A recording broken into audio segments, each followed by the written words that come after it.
Welcome to the Virtually Rek't Podcast, where we talk about everything to do with VR and a lot of stuff not to do with VR. I am one of your hosts. My name is IndieVR. I have Mr. McInVR. How are you, sir? I'm very well, my good friend. I'm very well. Nice to have you back, mate.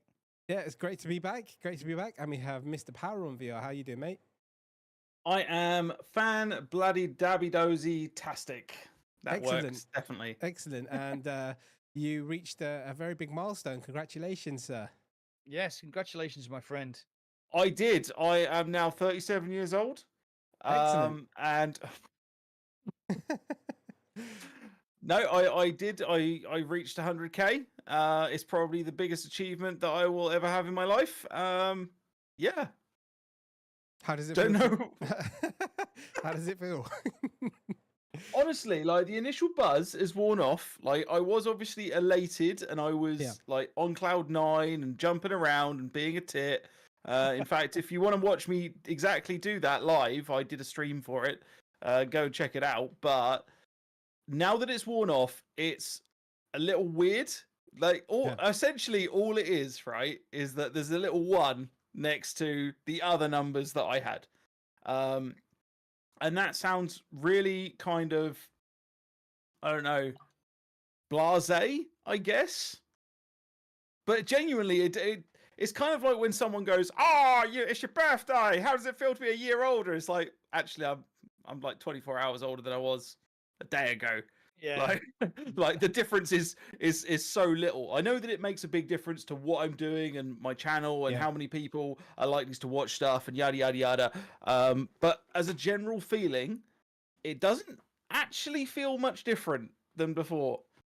So yeah, it's good though. It's good. I'm happy. I actually had my little code come through, so I've ordered my play button. Nice. That is currently being engraved as we speak.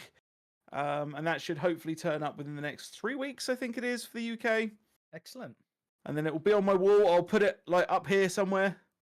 Yeah. Or I might just take it to bed with me, you know. Make sure.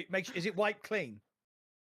Do you know what? I don't know. I have no idea. Yeah. I tell you what, that'll be the first thing we'll do, right? We'll smear jam on it. Jam? Just see if it like comes off easily. Just get Indy to smear some bodily fluids on it for you. I'm sure he can. Yeah, Max, no. go on. Indies is the thickest stuff available, I've heard. You guys are disgusting. Speaking of thick stuff, what are you It's drinking, Mac? like And what tapioca pudding. what are you drinking and what have you been playing? It's gone downhill already. Right. I've got my usual Pinot, very nice Pinot Grigio. I have not been playing much recently because I was away on holiday last week. But if you can see it in the background there, I have the Pico 4 Ultra, which we're going to talk about later. Yep. And I've been playing it using a link cable, using the Pico software, and it's been absolutely amazing. I'm just blown away how good it is. So I've been playing Half-Life Alyx because it is the best iteration of Half-Life Alyx I've ever played, using the Pico Connect software and the screens. And I've also been playing the graphical update to Race Room, and I got so addicted to it that I actually went out and bought the whole DLC, which is about 100 quid's worth. Whoa. Because the game came out in 2013. So it was getting a bit dated, and they did a massive graphical update. And it looks amazing, and it's also got 13 years worth of content. So if you buy the if you buy like I think it's the ultimate pack, it's like 79% discount on everything, but it still costs £100. So, but he's like, if you're a sim racing fan like me, it's got all the cars, all the tracks. It's just amazing. So what are you drinking, Mr. Shuey? And what have you been playing? So I am drinking a nice New England IPA, Brewdog Juice Shack, which is quite nice. Nice. What have I been playing? I've been playing, as usual, an extreme amount of I Am Cat, because that works for me.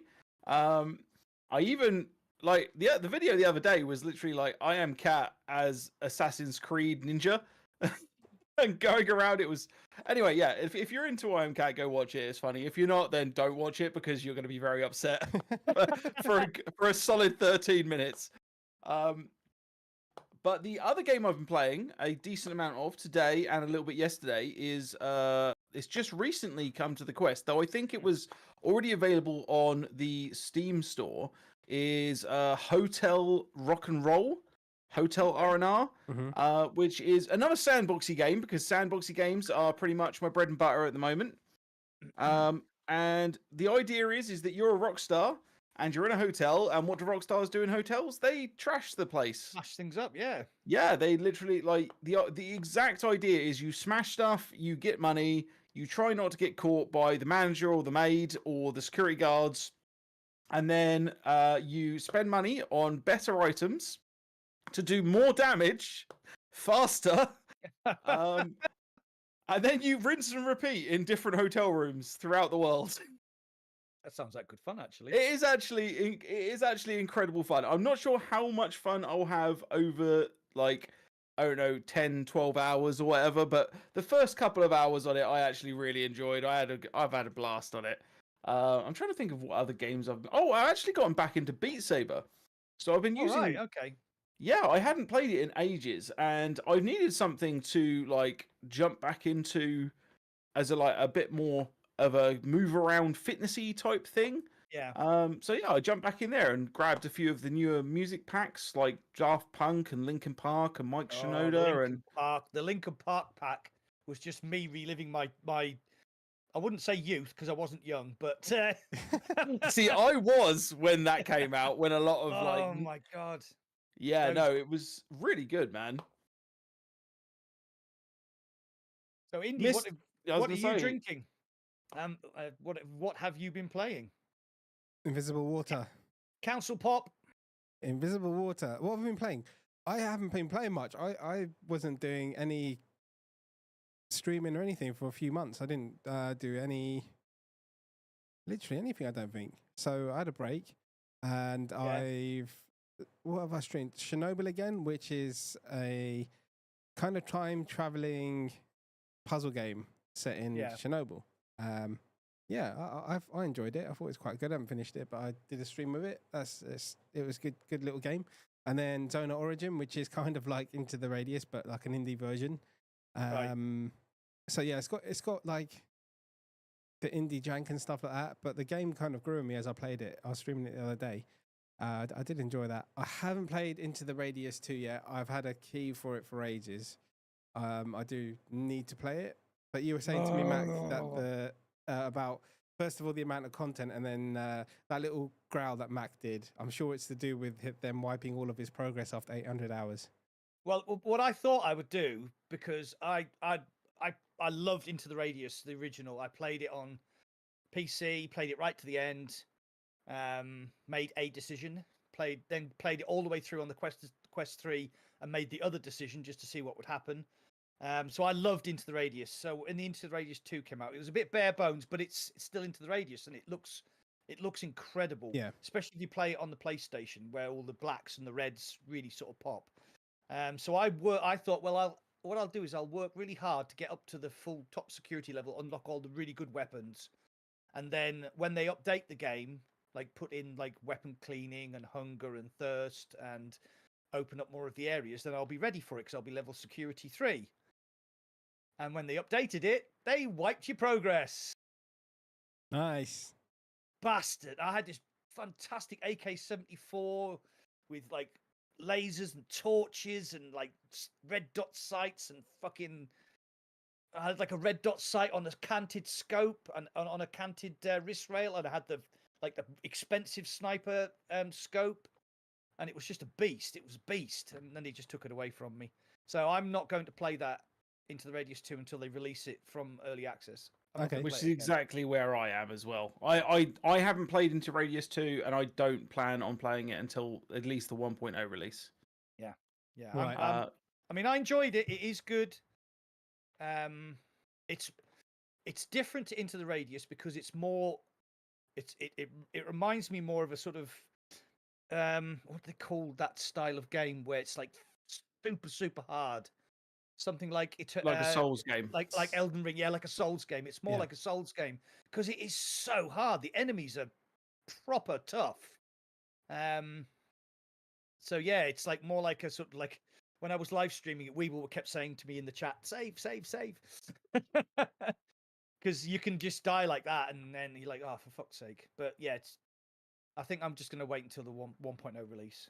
Can I just as this is a very different thing that I want to point out for Interradius 2 is a channel, a specific channel, and I would say, like, Mac, you met him when we went down to the Pico event.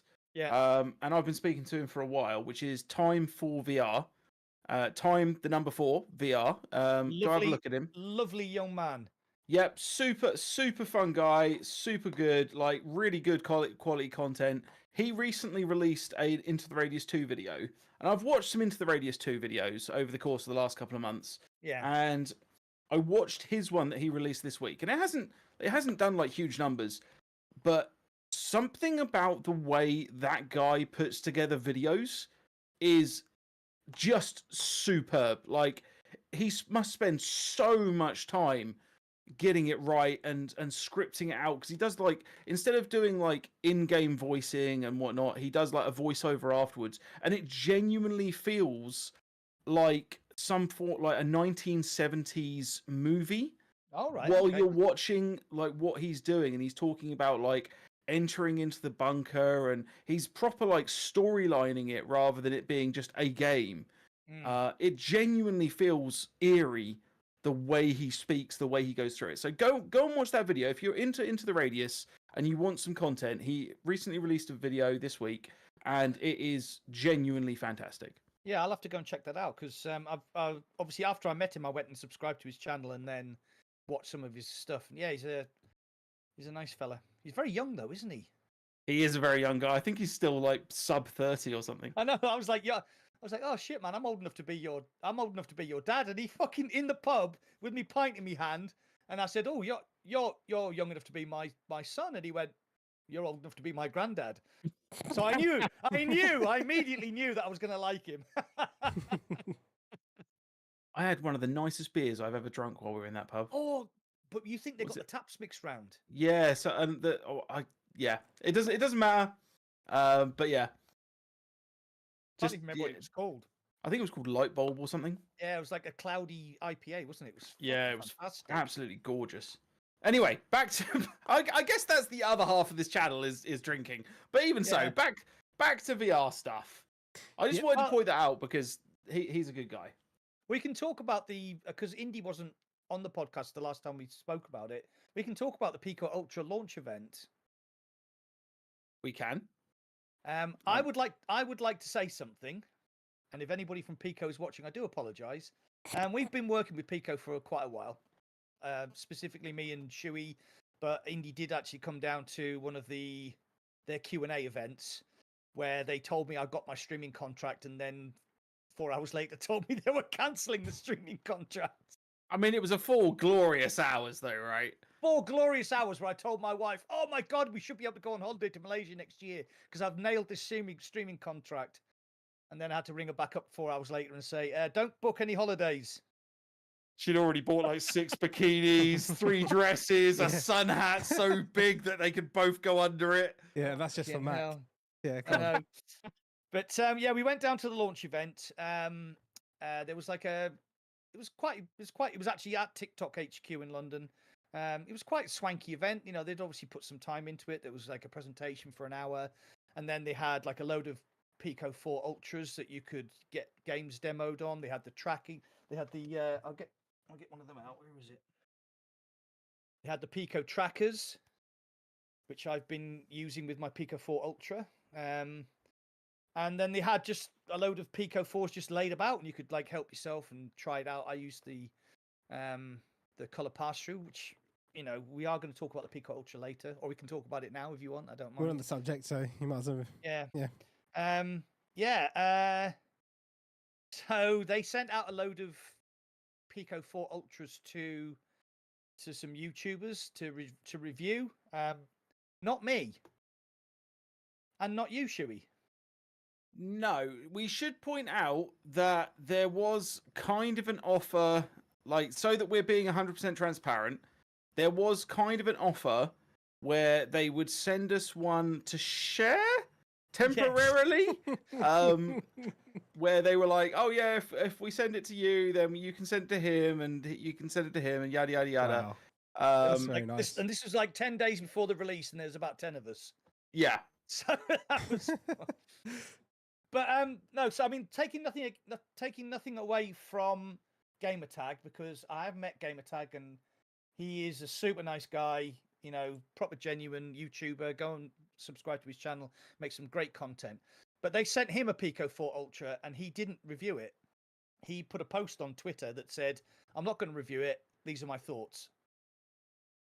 Yeah. And I thought, well, that's completely understandable. I think, really, if you're sent, it's kind of like an unsolicited dick pic, isn't it?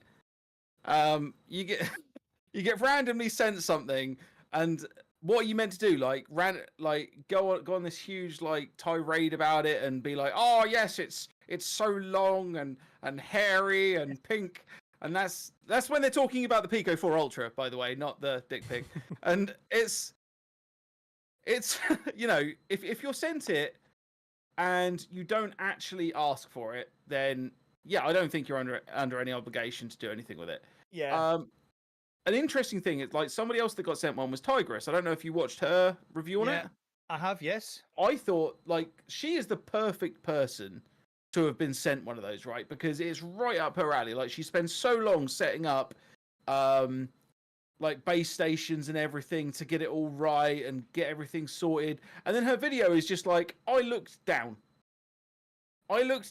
and it was all working. And then she started playing like Foot Saber type stuff, and she played like the Pico's native thing, and it was great. Yeah, and the thing I would like to say about the trackers, I did a live unboxing when I got mine on Friday, and I had some guy who was obviously into VR chat was saying, "Well, nobody's going to use it because you can't do full body tracking with it in VR chat," and I was like, "Yes, you can." He's like, "No, you can't." I was like, "Yes, you can. VR chat is available on the Pico. You put these around your ankles. There's an algorithm that works out where your head is, where your hands are, where your feet are, and then works out where your hips are. Like, generative AI is fucking incredible, and the tracking is unbelievable." I did like I can't remember the name of the game. It was like that Foot Saber one. It's like a dance. Yeah. I think it's called Dance Rhythm VR or something like that.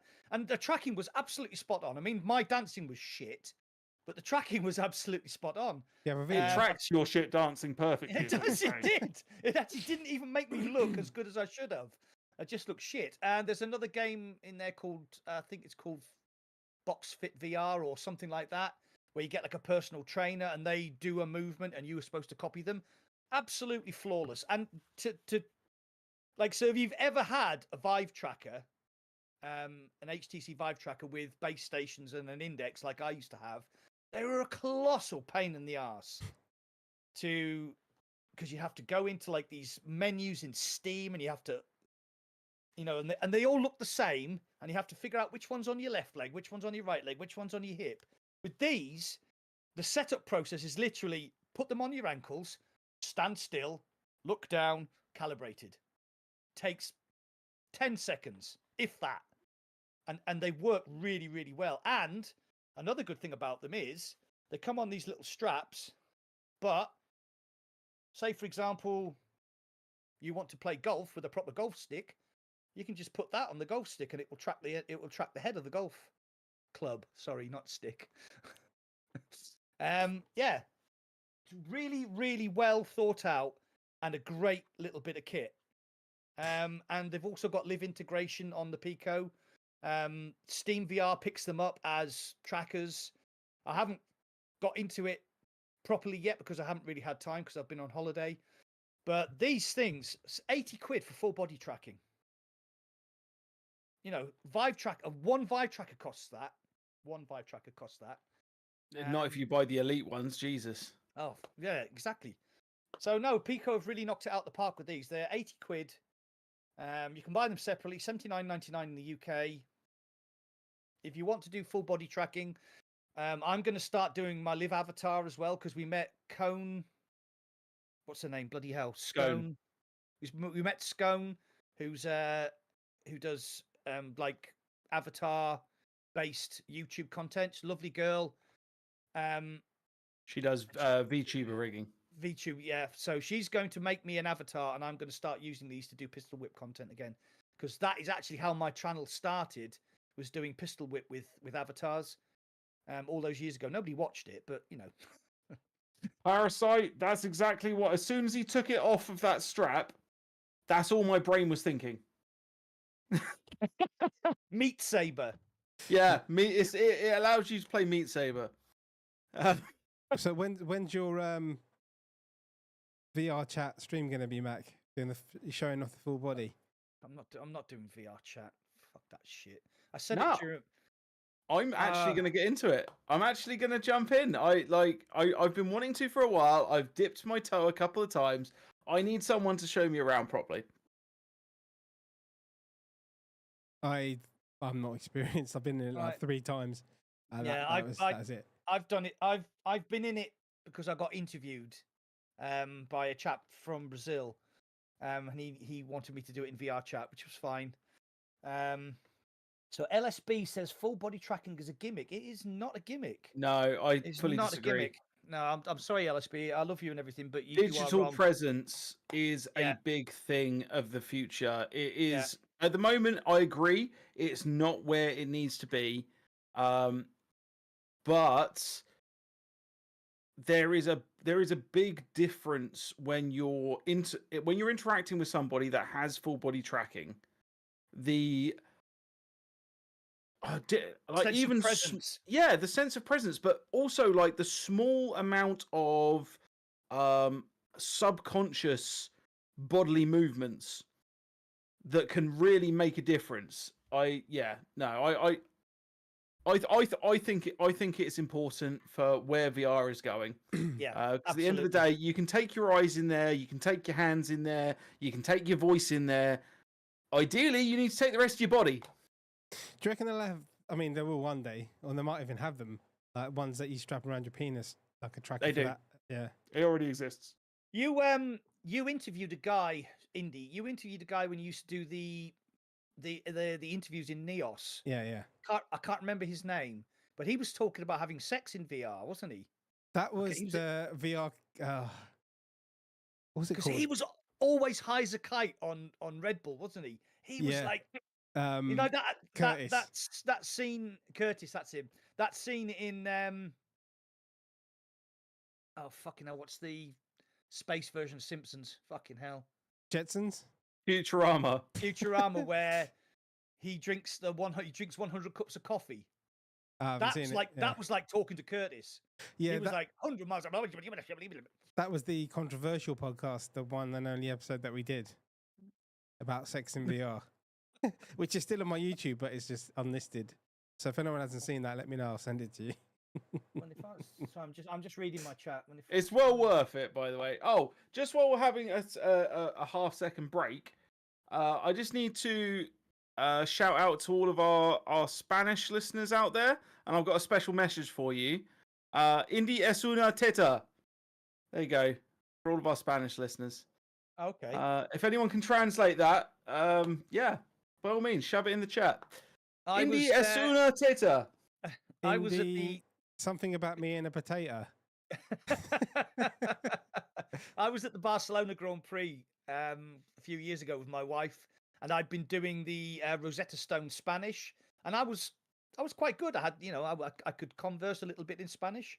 So during the Grand Prix, we got a bit hungry, so I went to this burger van, and with my best Spanish, I went, dos hamburguesas, por favor, and the guy went, and I went, sí, because I didn't know what he was talking about. But apparently, he asked me if I wanted cheese, so he got cheese on our burger. Queso. That's my one and only experience of speaking to a Spanish person. Okay, the reason I was saying about the Spanish is because Captain Pix has just joined us. He's Spanish. Captain Pix is in disguise. He used to be El Diego VR. Yeah, El Diego is a very Spanish name, by the way. It is, yeah. No, so isn't that right? Indie es una teta literally is just Indie as a tit. Like, there's a conversation me and Indy had earlier where he was just like, "Oh yeah, you could just speak to Diego. He's Spanish." I honestly thought he was Spanish, El Diego, and like, I swear he's got long hair, right? And like I saw him on a stream before, and I said he looks very Spanish. And like he said stuff in Spanish before, so I just automatically thought he was Spanish. This is like the opposite of doxing. Like you're describing somebody that doesn't really exist. But yeah, Right. Oh my god. Diego, don't have a name like Diego if you're not Spanish. But yeah, Right. so should we actually message him because he wanted something Spanish related? And he goes, "You better not be lying to me, Serge, because I actually thought he was." Sorry, going back. Right. To get away from all the frivolity. This is a podcast about virtual reality, not about asking for hamburgers in Spanish at the Barcelona Grand Prix. Right. So the Pico 4 Ultra. I believe I'm the only one who actually owns one out of the three of us. Right. Okay. So I did not. I'm not sponsored by Pico. I went out and bought this with my own money. It was £529 in the UK. On pre-order, right? Yeah. If you pre-ordered it, you got Fit VR, Infinite Inside, Nomad, that Nomad, Blame Sorcery Nomad, and that foot dancing game. I think it's called Rhythm something VR. Sorry, I should have double checked. So the first thing you need to know about the Pico 4 Ultra is basically it's a Pico 4. It's the same size. I think it weighs 6 grams more, but that could be down to like it has extra sensors. The facial interface is rubbish. It always was. But then the Meta Quest 3 facial interface was rubbish. But it actually taken the AMVR facial interface off my Pico 4 and put it on this. It fits. Unfortunately, the KKCOB battery pack adapter, the pad at the back here is slightly different, so that doesn't fit. I've got onto KKCOB and they have assured me that they are making an ultra version of this. The lenses, oh crikey, the lenses are the same. The optical stack is the same as the Pico 4, so you get the pancake lenses, and as you can see, I've got my prescription lenses from VR Rock. They just slotted straight in. So if you have Pico 4 and you have prescription lenses and you upgrade to the Pico 4 Ultra, they'll just clip straight in, which I was really, really happy about. This is the inlet vent, same as the Pico 4. And that is the outlet vent, same as the Pico 4. And this thing gets hot. It gets fucking hot. That blows out like really hot air. And there's also a slight air circulation around your face, which is quite nice. So it's using the XR2 Gen 2 chip that's in the Meta Quest 3. The Meta Quest 3 has 8 gigabytes of internal RAM. This has 12 gigabytes of internal RAM, so it's an increase of 50%. That makes it, the productivity side of it, it can run something like 20 browser windows, and you can link it to your PC, and you can have your PC screens, and you can do productivity. The color pass-through is incredible.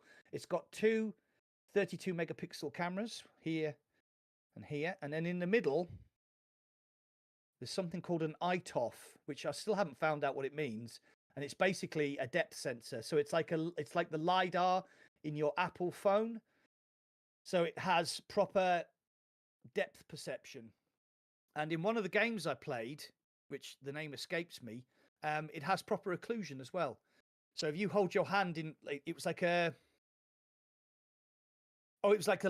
sort of tower defense board game in mixed reality. So if you put your hand here in front of the board, there's your hand. If you then reach behind the board, it occludes your hand because it understands where the board is in your space and understands that your hand has now gone behind it. And I was like, oh, that is, and it's so clever. It's really clever. That also leads on to other things later on, which are really, really clever. Go look for a video about occlusion in mixed reality. It's a potentially mind-blowing idea.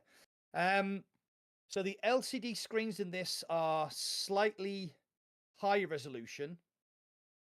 But they also have, I spoke to the engineer at the launch event in Pico, and he told me that the screens are 25% brighter and 25% more colorful. Now, I didn't believe him. And then I played Half-Life Alyx using the link cable. I've got a link cable up above me on a cable management system. There's the USB port. I have this little Kiwi design clip here for my link cable. Fucking brilliant little thing. And I played Half-Life Alyx using the Pico Connect software, which I'd never done with the Pico 4. I always just use Virtual Desktop. So the Pico Connect software gives you the option to play wirelessly. And this is Wi-Fi 7 compatible. But I only have a Wi-Fi 6E router. And with the link cable, using the Pico Connect software via USB, that is the ultimate version of Half-Life Alyx that I've ever played, right? Way better than the PSVR 2. The colors are almost the same, almost, not far off. PSVR 2 has OLED panels. This has LCD panels, but they are so good. So I actually started playing Half-Life Alyx and was completely and utterly blown away, and ended up playing all the way through Half-Life Alyx again, because the quality of the gameplay using the link cable and Pico Connect and those new LCD panels was just, it was the best version of Half-Life Alyx I've ever played. So I initially wasn't going to buy one. I ummed and ahed, and on Thursday I actually did the pre-order. And I'm actually really pleased I bought this now, because this is now going to be my main PC VR headset. It is really, really good. So if you have a Quest 2 or you have an Index or a Rift CV1 and you want a good PC VR replacement, it's £500 and it's top notch. It is really good. Sorry, mate, I was just going to ask you. If someone's got a Quest 3 versus that, because somebody asked me today, I said I'd ask you. What is the actual difference that you can see? What are the main differences between the two? It's purely and simply down to the color pass through is now. I've never had a chance to try out an Apple Vision Pro. I know that Shuey has. You tried John Hibbons's, didn't you? And you were literally like, "Fuck me, this is really good." Yeah. The color pass through on the Pico 4 is way superior to the Meta Quest. Like, putting the Quest 3 on, and it's good on Quest 3. You know, mixed reality is really good. I played a lot of mixed reality games. I think I did a video on my channel about the best mixed reality games. The Pico 4, so the problem with the Quest 3 is if you put your hand near anything, you get distortion. Mm-hmm. And if you do this with your hands in mixed reality, you get blurring, and it's a bit weird. With the Pico 4 Ultra, with the depth sensor and those two really high quality cameras, it's just like mind-blowingly good. It is mind-blowingly good, and that is just, it hasn't even had like an update to improve it, which they'll obviously do. So for productivity, that's like a £500 Apple Vision Pro. Mm-hmm. And you can do spatial videos because it's got the two cameras and the depth sensor. And I was like, I've never seen a spatial video before. And I was like, yeah, I'll take a spatial video and I'll take a spatial photograph. And we were saying before the podcast started, I couldn't believe how good it was. I could not believe how good it was. So you've had experience of Apple Vision Pro, Shuey. Did you see spatial videos? I did some spatial videos and I saw some spatial pictures, and it was it wasn't that part of things wasn't mind-blowing, but it was good. It was very good. Like I was very happy with it. I took a snapshot of my dog just sat in his bed looking cute, as he always does. And you actually feel that you can stick your head into the photograph and have a good look around. What you're about to say, stick your head in the dog then. The sense of depth and everything is just incredible. So going back to Indy's question, if you have a Meta Quest 3, no, not worth it. If you have a Pico 4, probably not worth it. But if you have a Quest or a Rift CV1 or an Index or something a bit older, and you want a PC VR headset that just works, I was surprised how good the Pico Connect software is now. And I tried it wirelessly and I tried it with the USB link cable. It's a great little headset, and it's cheap. £500, £529. So What's the space on that one? Is it 128 or is it 512? it's a 256. Okay, neither of the above then. Yeah, so it's a little bit more expensive than the base Quest 3, but £100 cheaper than the top notch Quest 3 with the higher thing. But its memory is in the middle. The controllers, Chewy will like this. They've kept Are they still shotgun or still hand? They've kept it Awesome. Feels like you're putting a clip into a pistol. So they're heavier because they take two AA batteries. They're a little bit heavier than the Quest 3. They're also slightly longer. Can you see that? Mm-hmm. Just so like good for people with bigger hands. Yeah. And I tried it with my Quest 3 Pro Tube cups, and it's a tight fit, but it would probably work. So if you have a Pro Tube and a Quest 3, then yeah, you probably get away with it. But what I do like about the Pico is that it actually has a menu button, the Pico button, which is here. I'm trying to sort of do this. Yeah, so you got the Pico button, which is here. Oh my God, this is difficult to do. Pico button, which is there. And then you have a secondary menu button here. So the Pico button brings up the Pico menu in game. But the secondary button, if you're playing on Steam, it's completely separate. So you can just tap that and you bring up the Steam menu. It's all very intuitive. You want to take a photograph, you just tap the extra button once, takes a photograph, press and hold it, starts a video. Pico Cast works really well. It casts in 16:9 at 30 frames per second. So if you're a content creator, you can cast to your TV, you can cast to a TV, you can cast to your PC, capture content. It's just a really good, really well thought out headset.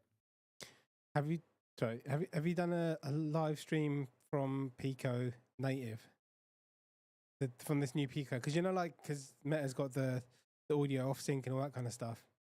Yeah, I did a full live stream unboxing setup, and then I played Infinite Beyond, and I played a little bit of Blade and Sorcery, and yeah, the casting was all fine. It all worked. It was all synced to the audio. Audio was all synced. Yeah. It was great. Yeah, worked really well. How was your Blade and Sorcery run? Never heard of you playing that before. Fucking Blade and Sorcery. What happened? I couldn't get through the fucking tutorial. Oh, okay. What? I couldn't get through the tutorial. There's a bit where you're climbing across a gap. Yeah. I fell into the gap. I couldn't get out. Well, that sounds like poor workmanship. Yeah, I spent 10 minutes trying to get out this fucking hole. And in the end, I was just like, I can't. I'm too old. I haven't got enough life left extending in front of me to spend any more time on this shit. And I just turned the twat off. Did he know that he can skip the tutorial? Yeah, I know, but I'd never played Blade and Sorcery. Well, I have played Blade and Sorcery, but I wanted to do the tutorial to remind me because I haven't played it a lot. I know it's your go-to when you want to smash things up, isn't it? It kind of is, yeah. I still jump into it every now and again, and I'm going to be jumping into it a little bit more, I think. Trying to do some different bits and bobs. I want to see what I can do with it these days because I haven't really touched it properly in a long while. Yeah. I think I played it once. Oh God, it was years ago. Not really experienced with it, to be honest. Yeah. I've spent hundreds of hours in Blade and Sorcery. Does it have any kind of campaign at the moment, or yet? Or yes. anything? No. The official 1.0 update? Yeah. The full release actually brought with it a full sort of campaigny roguelikey type mode. Yeah. Oh, I like the first word, but not the second one. No, it's mate. It's probably one of the best looking of the genre. And there's lots of things you can do with it. There's lots of different ways of tackling it, whether you want to start from having absolutely nothing, or whether you want to start as a specialist in something. And you use that in order to collect shards, and you use the shards to go to a shop and buy new things. It's, yeah, It's actually really, really good. And the boss combat for it against the golems is really well done. I had an absolute blast, and it looks like the final level on it genuinely looks fantastic.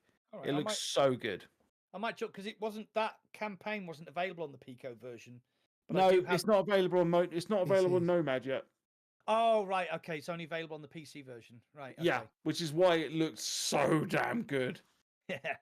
No, if it comes out on Nomad, I might give it a go then, because it will eventually, but I think it's going to be at least another 6 months. Okay. Well, there's a lot they would have to try and figure out to make work on Nomad well. I think I do have it on Steam, actually, come to think of it. Right, so Cole the Count Tangent said, lol, he had a meltdown, he got stuck in the cave and blew a gasket. That's pretty much what happened. I'm going through your stream right now, I'm trying to find it. I'm trying to find it where you were going mental. I'll have to find it later. I wondered why you were quiet. You literally just sat there trying to skip through Mac's like hour-long stream to find his meltdown. Do you know, I've got so many of his meltdowns on my Twitch channel. They're just not public. I've saved all of them. Amazing. I've saved all of them. It was fucking hilarious. I need to go back and look at them and make like a compilation. Right, so I've got a question from LSB, and he says, yeah, when I can use full body tracking to say, use my legs and foot to physically kick a bad guy in a game or something, then I'll be interested in that tech. You can already do that. You can already do that, right? So you can already do that. I do a lot of training in Les Mills Body Combat, and they just actually included, you can now do kicks, and the Pico trackers in Les Mills Body Combat on Pico 4, you can physically kick. I'm pretty sure you can, like the full body tracking side of things, you can do in Blade and Sorcery as well. Like I've seen, what's she called? Oh God, it's really good with the eyes. What's her name? Genghis. I've seen her. Yeah. I've seen her content where she literally, like, she's got full body tracking set up, and she's literally jumping around her living room doing like massive air kicks and stuff, and like kicking people in the face. Yeah. So if I'd have managed to get through the tutorial on Blade and Sorcery, I do believe, please. I think you're wrong on this before you say it. Oh, you don't think that it's supported yet? I don't think it's supported on there. Right. Because I asked when we were at the Pico event. Right. Because that's the reason why I didn't immediately jump on the headset, because I was just like, I can't wait to kick someone in the bollocks. And she was just like, you can't do that. All right. Okay. So if anybody's wondering, when he says we met when we were at the when is our Pico main Pico contact, and she is a little tiny Chinese girl, very, very beautiful, but please don't get on the wrong side of her because she's a tiger. She is a tiny Hulk. She is, yeah. She, like, the day we were down at Pico and we were told that by a separate manager that our Pico streaming contracts have been cancelled, we were actually outside having a cigarette, and Wen was like, I beg your pardon? And she had a very heated conversation in Chinese with the other manager. And then we found out the next day that she'd actually, once we'd left, she dragged them upstairs and made them sign a piece of paper that said, if you bring back the streaming contract, you will give it to these people first. Otherwise, I will come down and, you know, have you understood what the word nemesis is? What you get is an horrible cunt. Me. And she's basically Bricktop. Little Chinese Bricktop. Frank Warren. Yeah. Do you know when I said on my Discord, I said the Rectum podcast is now live? Yeah. Mm-hmm. So Classy Brady said, I swear this notification on YouTube told me that the Rectum podcast was live. I was so confused and almost scared to click on it. There are no rectums. No, but the funny thing is she did click on it. Thinking that it was the Rectum podcast. There you go, Classy. And that says more about Classy than I think anything else ever has. I still remember that time that we were playing that co-op game that you were working for the devs, and Classy fell off the back of the train, and then she couldn't get back on. And if you've never met Classy Baddie, she has a really sort of unique voice, and she's not very tall either. So she was at the back of this train, and all we could hear all we could see was Classy's little head bobbing up and down, and her saying, I'm stuck, in her really cute, unique voice. It was just funny as fuck. Oh my God. Hey, Classy, how you doing? There she is. So, Okay. Googly, I've just increased everything to max. He was saying my audio was low. So hopefully that's not too much. Okay. On to the next subject. On to the next thing. Indy, what have you got for us? Let's have a look. You guys wanted to talk about MetaConnect, right? Yeah, actually. Yeah. I mean, we can do a quick MetaConnect / 3S Yeah. Okay. talk. So yeah, obviously I am FOMOing super, super hard right now. Yeah. Because I am not at MetaConnect. If you're a VR content creator and you're on Twitter, it's just the worst thing ever, because all of your friends, these people that you know, are all on the way to, is it Las Vegas? No, it's in California. It's in California, yeah. So like John Hibbins is there, Buck's there, Doc Ock, Tigress is on the way. Time. Doc Ock's there. Oh my God. Priester King, Yeah. and Tribe Grey Wolf. Like everyone is basically there. All of our friends are there. So when I got inducted into the MetaQuest creator program by Spencer, he said, unfortunately, you won't get invited to MetaConnect this year because the invites have already been sent out and you haven't been brought in time, but you probably will get an invite next year. So, God. Annoyingly, I think that if I'd have known what I do now, I think I could have bullied my way in.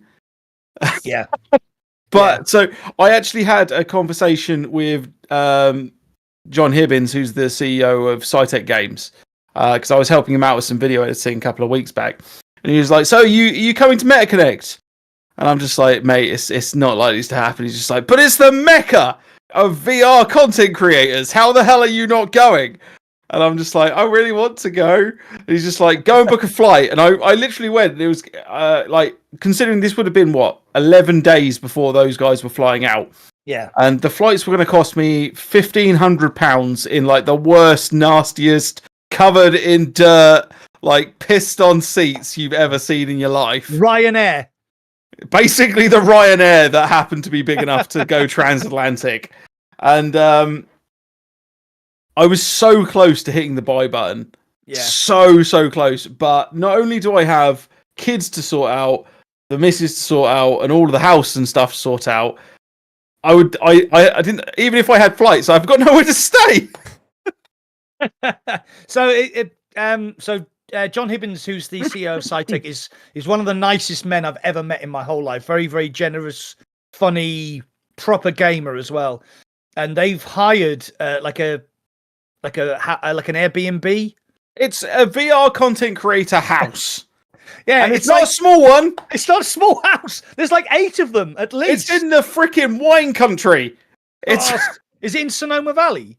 I have a feeling it is, and it's God. The house is just surrounded by forest. It's like every have you ever seen the film Grown Ups where they go out on the lake? It basically looks like that, but without the lake.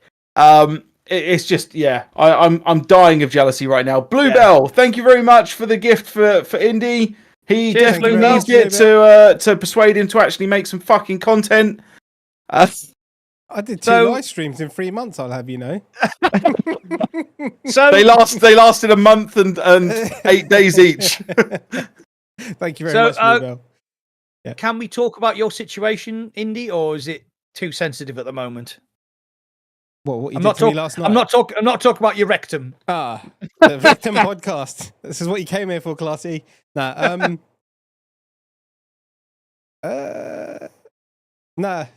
think if you're talking about my situation, what we were talking about earlier, then it's probably just not for now. Okay. Yeah. But ignore that. Delete that from the podcast. We'll move on from that. Yeah. Right. So MetaConnect. What are we going to see at MetaConnect? We are going to be seeing the all the specs that we definitely don't know about for the 3S. No, And the price and the And battery the price, size. we're definitely not going to know about that either until next week. And we don't even know week. if it's going to have a 3.5mm audio jack or No. anything like that, or whether it has a button for the color pass through. We don't know anything about. There's some wild guesses there, guys. Wild guesses.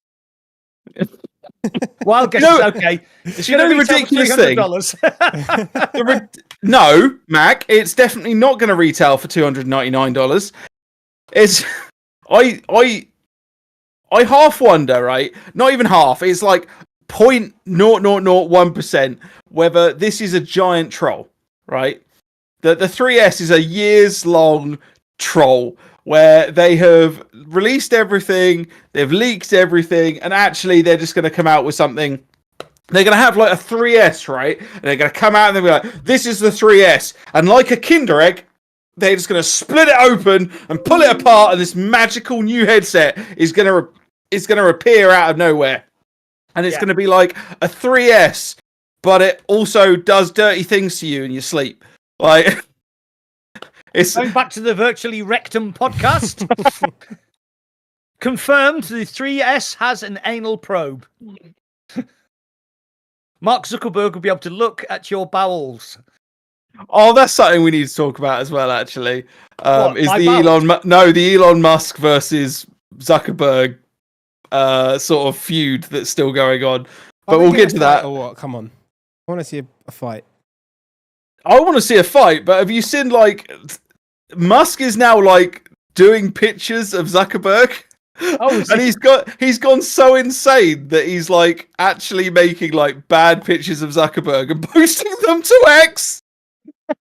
Like, how much of an insecure little bitch do you have to be that you're like, oh, I'm a billionaire and this other billionaire doesn't like me very much. I need to make pictures of him that he has giant eyebrows now. Isn't that so funny?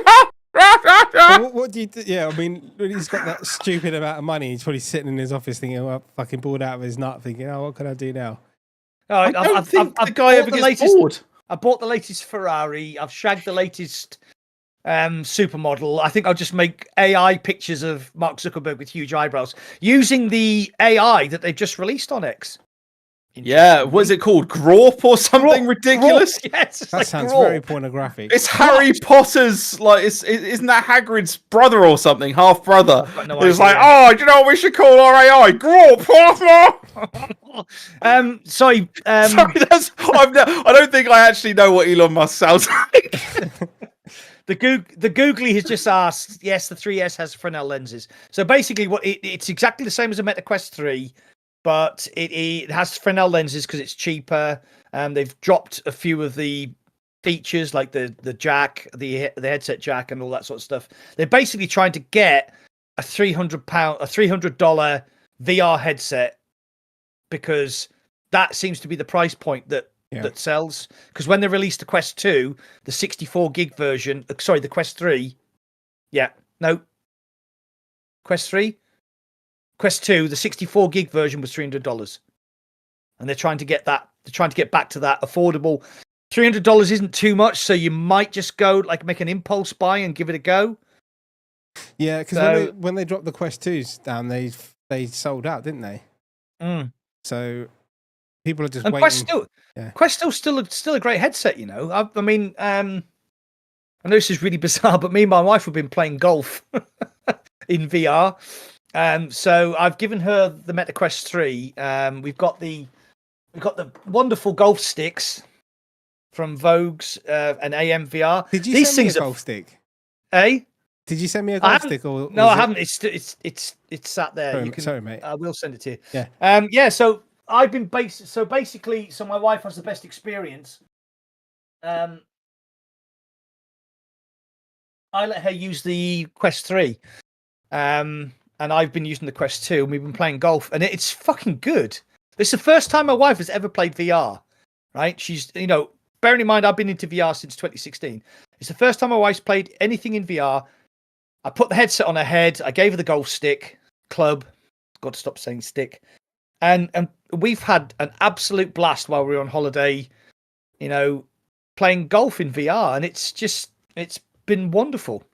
It's been a lovely experience. So if you're into VR and you have a girlfriend, boyfriend, wife, husband, partner, fucking alien, all the above. Get Golf Plus on your headset and play golf. It's. I would argue Walkabout is better, but yeah, I get your sentiment. Yeah, we haven't played Walkabout yet, but we are going on holiday tomorrow, and I have Walkabout on both my headsets, so we are going to play some Walkabout golf because she's a bit obsessed with like real life thingy golf. What's it called? Funny golf, not funny golf. Crazy golf. Crazy golf. There you go. Yeah, but then isn't the golf game you're playing more of a realistic golfing game compared to Walkabout, which is mini golf? It's a very, very, very, very, very in-depth, very serious, licensed by the PGA golf game. Yeah, because I used to love years ago, not in the past 20 years, but I used to love playing the Tiger Woods games when I was a kid. Yeah, like PGA like 1998. Like the full PGA links thing. That like Golf Plus is basically that in VR, and it works really well. It's. I love the difference between like me and these two other lads on this podcast where they're like, oh yeah, I used to play like the Tiger Woods PGA Tour, and there's Shuey sitting there being like, I liked Mario Golf. And still do, to be fair. It's on the Switch. I'm still waiting for Nintendo to make a VR headset. That'd be fucking insane. They already have a VR headset. The cardboard one. Oh no, I mean a real. They have two. They have the big red fucker that came out in like the 90s. Yeah. I can't remember what it's called. Yeah, I know. And they have Labo. So they've already delved their hat into it, realised it doesn't work, and moved on. No, there was rumours about the new Switch being able to slide into an empty case of a headset, and then it would become a headset. That was an April Fool, wasn't it? I don't know. I'm pretty sure that was an April Fool. Ago. Yeah. But it would be so cool, like with all the like Mario games and Mario Party games and Zeldas and stuff in VR. It'd be fucking mental. I don't think it's ever going to happen. Yeah, I genuinely don't think it's ever going to happen. They're like, no, I think it's too long of a conversation, but I don't see it happening. Like Nintendo already know what their audience is, and honestly, unless you're trying to reach to a larger audience, and Nintendo definitely doesn't need that. No. They know their audience, they know what they like, they know what they'll buy. They'll continue to make stuff that fits. Virtual Boy, that was the name of it. Thank you very much, Boy, LSP, yes. And Sing and Googly. I don't see Nintendo like diving out of it too much. They dipped their toe. It's like the meme of the little pink cube. Have you seen that, where he's in his little box and he's all sorts of happy, and then he crawls out of it, and then someone gut punches it immediately. He's just like, never again, and just stays there for the rest of time. And that's like Nintendo's foray into VR. I was at in an old sort of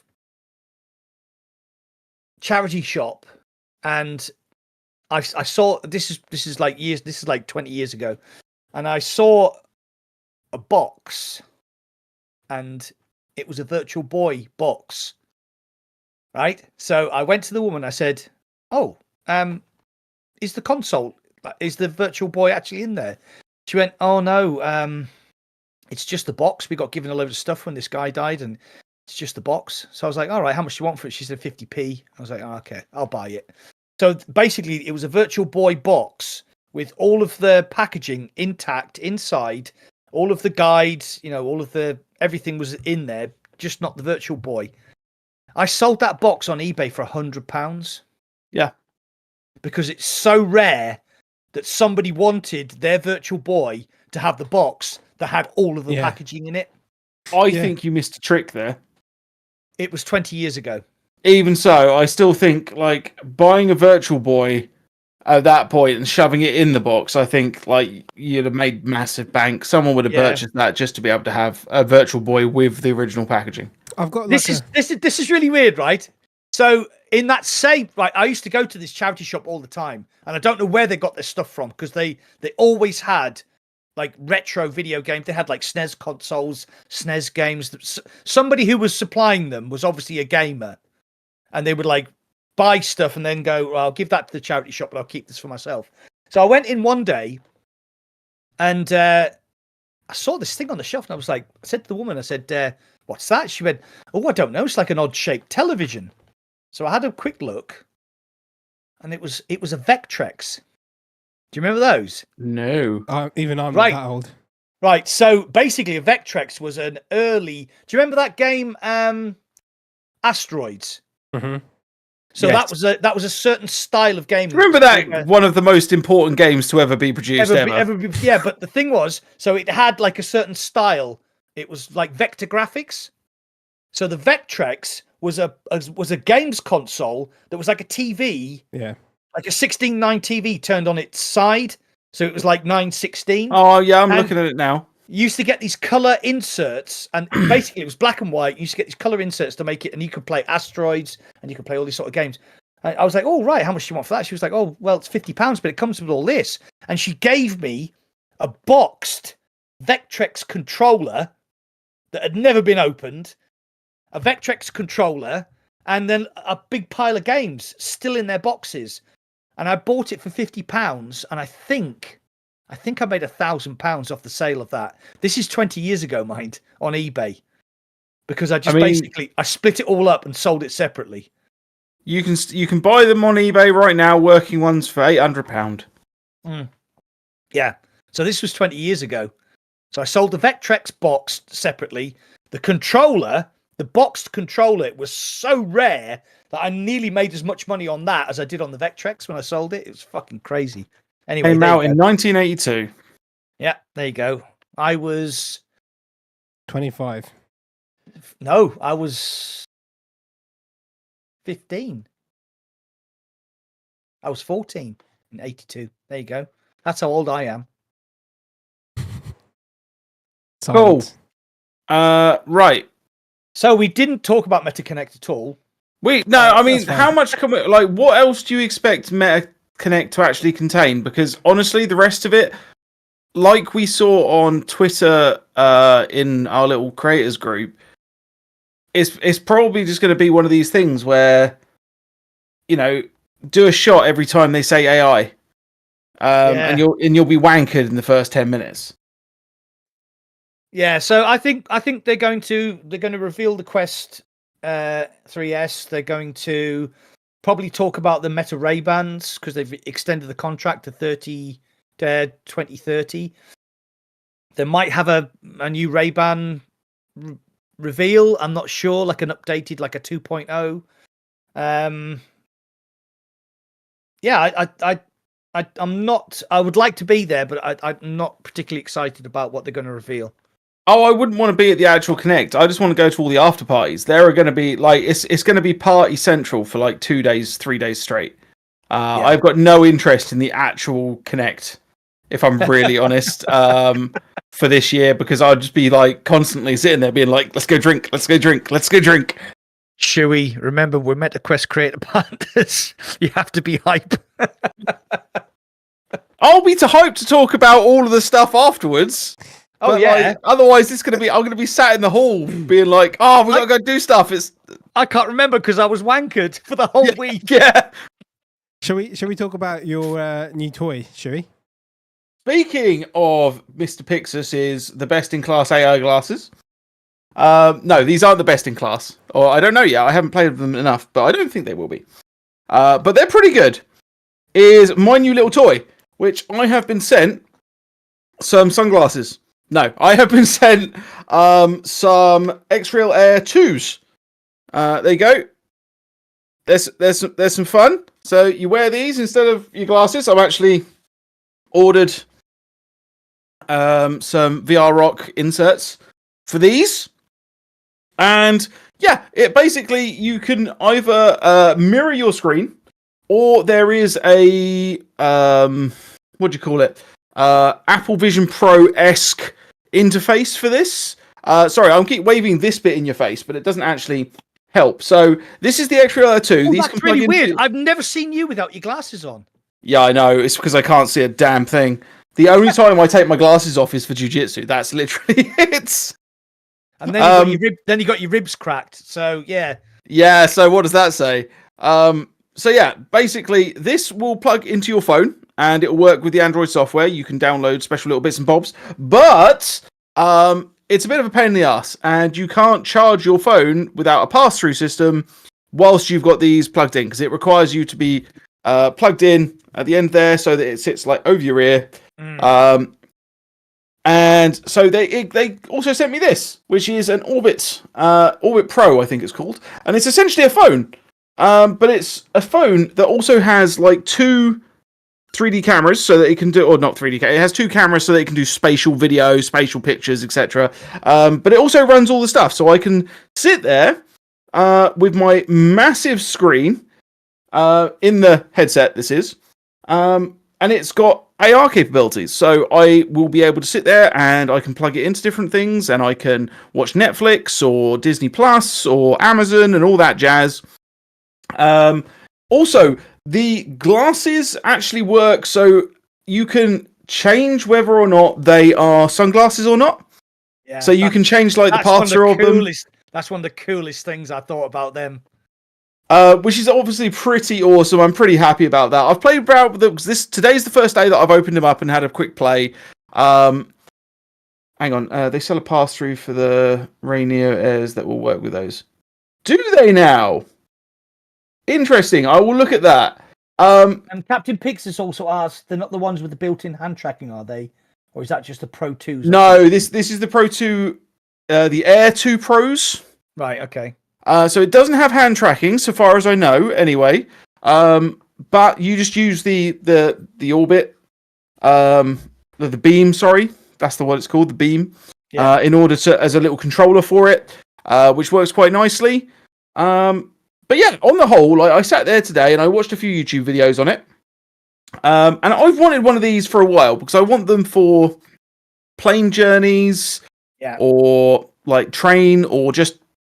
Basically, when I'm sitting there on the train, because I do like quite a few trips to and from London now, and yeah, for me that's only about an hour and a half. But sitting there like with my phone, and I'm just like, there have actually been a couple of times, right, where I've been like rewatching Game of Thrones or something, and all of a sudden I have to remember that I'm in public. And there are fucking windows and the potential of kids walking up and down the aisle, and there's just Daenerys getting railed. Or something, you know. And I'm just like, okay, you're going, fucking hell! Exactly, right? And it's just not acceptable. But with these, I could watch all of the softcore pornography that I could want in public. Welcome to the Virtually Rek't Podcast. No, I mean, at the end of the day... It's put an E in front of Rek't, and it would be the Erect Podcast. So far, I've had these on for about maybe half an hour, and they're at like... So the screen's not as big as I thought it was going to be, if I'm really honest. The screen is not quite as big. It doesn't like display it in such that way. But it's good enough that I'm actually really happy with them. The audio is really clear. The ability to change the brightness up and down works really nicely. The sort of sunglasses-esque pass-through works really nicely. And they're not that heavy. I haven't actually weighed them.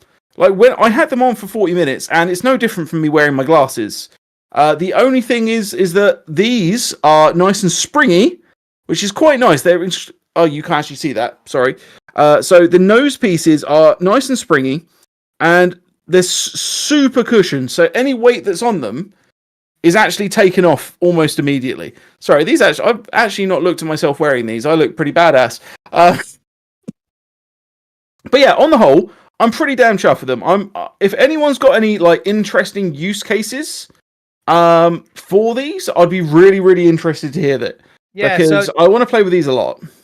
After the like because there was like an event recently, wasn't there? Down in London, Doc Ock and Buck and all those, they all went, didn't they?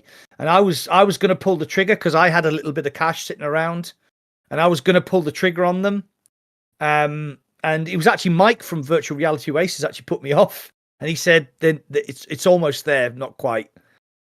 He said I use them when I'm traveling, and like I said, I don't travel that much because basically my commute to work is I open my back door and I walk 10 meters to the man cave. Max sticks them on at the breakfast bar, walks outside watching YouTube, sits down and takes them off. Exactly. You can't watch a feature film whilst walking 10 meters to where you work. So yeah, I'm really excited. I think they are more important at this particular moment in time than actual virtual reality. Yeah, for the grand scheme of like the general public, yes, I agree. General public, yeah, absolutely. So, I mean, if you have an Android phone, I don't know whether it works on Apple. Google do an augmented reality Google Maps, and I've used it because I go to London. I've got the worst sense of direction in the whole world ever, and Google do an augmented reality sort of directions. And all you do is you hold your phone up and it says, right, just move your phone around, and Google figures out where you are, and then it puts augmented reality directions onto the screen of your phone. So if you were wearing something like those, the Air Pro 2s. Yeah. So if you were wearing something like that, it was connected to your Google phone, and you had your sunglasses on, you could actually use Google Maps to navigate around, and all you'd be doing is wearing your glasses, and it comes up with icons telling you where to go, where to turn left and right. I'm really excited about what you have in your hands, but I don't think it's quite there yet. I think there's like another maybe 2 or 3, 5 years before they become small form factor enough to be used by YouTube. They are still a little bit big, yeah. Yeah. Did you see the ones that have just been released? Oh, I'm gonna have to go to upload now. Oh Christ, not the immersed visor. It was the other ones. So I'm just scrolling through Snapchat. The spectacle AR glasses, but you look like fucking brains from Thunderbirds. They're absolutely twatful. That's all I can say about them. They're they oh god. They just you would if you wore them out in public. If I wore them out in public in the northeast of England, I'd get filled in. That's all I can say about them. Because somebody not in a good way. Go, all right, Al, what the fuck are you doing wearing them? Bosh. Because you look like a twat. Yeah, they're called Snap spectacles. That's it. Yeah. So as far as I'm aware, Blue, yes, you can run it with the Switch, but it requires a little bit of effort on your part. It's not just plug and play, is what I'm saying. Right, so I'm catching up on my chat. Captain Pixus, El Diego, we still know who you are. Yeah, he's saying basically VR headsets will be like our home computers, and AR wearables will be our new mobile phones. I see in the future, we won't have phones. We'll have glasses, and they will look like what you're wearing and what I'm wearing. And everything that you have on your phone, your camera, your WhatsApp, your Facebook, it'll all be on here. And that's why I'm excited, because what you have is the future of this. Yeah. Because you remember when you went on holiday, you used to take your phone and it had Snake on it and text messages, and then you took your camera, and then you took your video camera, but now everything is on here. And I think in the future, everything is going to be on what Shuey has in his hands. That's the future I see. And I'm very excited for that. Yeah. Sorry. All right, what else do we want to talk about? We talked about that. Should we talk about some games? Should we talk about games? Because this is a VR. We don't play games here. No, we don't play games here. We just do tech. We just do tech. I can rattle off all the games that are coming out between now and the next episode if you want. Okay, and then we shall stop you and comment. Me if there's anything that interests you or anything you've played. Okay. Okay. Sugar Mess, Let's Play Jolly Battle. 25th of September on PCVR. I've played it. It's not a terrible game. It's just not a good one. Okay, Mac just did his review with his hand. Thank you very much, Mac. This might be for you, Mac. Car Detailing Simulator VR on PCVR. I've never heard of that. In 3 days. It looks very my God. OCD. Is it from the same people who did Tank Simulator? Because, oh my God, Tank Restoration Simulator was... Anyway, right. Okay, carry on. Do a quick Google. Sorry, my thingy's playing up. Escaping Wonderland. Oh, that looks good. Yeah, I haven't played it yet, but there are some... Yeah, no, I don't know how much I can speak about it, actually. But yeah...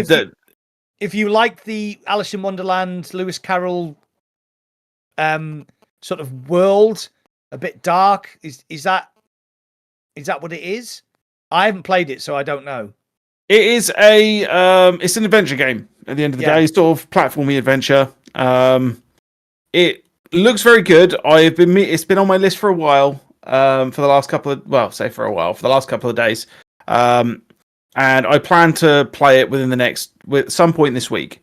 But yeah, like the only thing I'll say is that there are some interesting voice actors on there, so go check it out. Yeah. This one might be for you, Sheree. Metal Hellslinger, 26th of September on Metal. Yeah, no, I am actually really interested in that. It has all of my favourite things. It has guns, it has metal anthems, it has some bands that I really like. Yeah, let's fucking go. Hard no for me. Why hard no from you? Just out of interest. What if it was R&B Hellslinger? Not into R&B either. What do you do? I've never actually like stereotyping me, Mac. No. I literally had to stop myself from saying that. So, what music does Indy listen to? Bollywood, of course. Yes. Banger okay. Sweeper. Yes, we need Bollywood Slinger. So any Indian VR devs watching. All right. Okay, on to the next one. Starship Homes on the 26th of September. Right, that's the mixed reality Starship game, isn't it?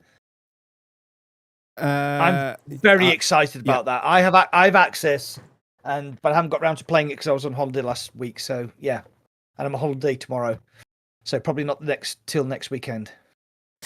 Nice. Okay, and then we have A Hunter's Tale. Have you guys got any experience with this one? No. Nope. Explore Fuji's mysteries in this VR RPG adventure. Battle massive beasts, conquer challenges, and grow stronger with each encounter. Sounds like a roguelike. That does sound like a roguelike. A voxel graphicsy kind of. Doesn't say much else. Fight, loot, and craft. Level up. RPG dungeon crawler. There you go. Okay. Encircled. Never heard of it. Never heard of it. Okay. Grand Rush VR Highway Car Traffic Racing Simulator. Bloody hell. That's a hell of a name. That's on PSVR 2, Mac. You still have one of those, right? What? They still exist? Yeah, I have a PSVR 2, but the PSVR. I sold my PS5. Yeah. It's like a racing game. It's got a stupid name, but it actually looks quite good going by the pictures. Gonna have to get another PS5. Virtual Driving School. No. Oh no! I've actually got that on Pico. I haven't tried it yet. Okay. Do you know what? It actually looks quite good. I like if they allow you to run pedestrians over, that game might actually be the next GTA. Yeah, but it's a fucking driving school. I think that's like fail. This is honest to God truth. In my very first driving test, I actually ran a goose over, right? And the guy said to me, "Why didn't you avoid the goose?"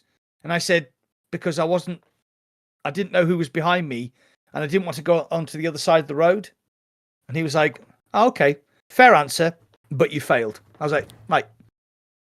So what do you want me to do? Have a fucking accident that kills human beings, but the goose is alive? Yeah, no, I'm with the goose on this one. Fuck. Yeah, well, of course you would be if you were the goose. Fucking hell. Anyway, yeah. He wouldn't even let me go and pick it up so I could cook it. But there you go.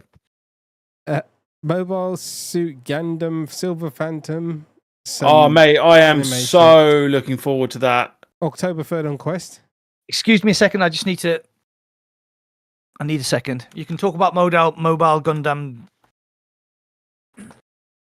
Okay. Yeah, can't you? Yeah, no. So, Silver Phantom, it's not a game as such, although it does have gameplay elements.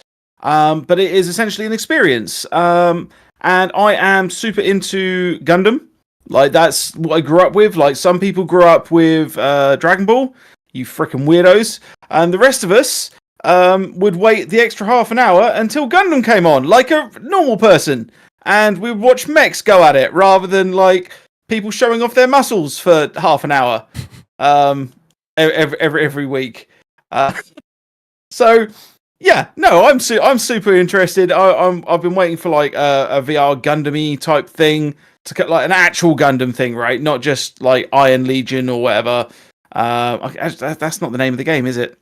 But there have been several mech games, and they're all cool in their own way. Like they've got some really cool like piloting strategies and things. Yeah, no, Thundercats was fine, man, but it was all about Gundam, specifically Gundam Wing. When I was a kid. But yeah, so I am looking forward to that, and that has it's been on my list since I want to say it was mentioned in December last year. So yeah, I'm pretty hyped for that. Yeah, I don't know what the fuck a Gundam is, but sounds good. It's a giant mech that blows the shit out of everything else. See, in my childhood, it was Speed Racer for me. This is why I probably got my love of cars. I thought you were about to say Watch with Mother. Oh, hold on. I've got this.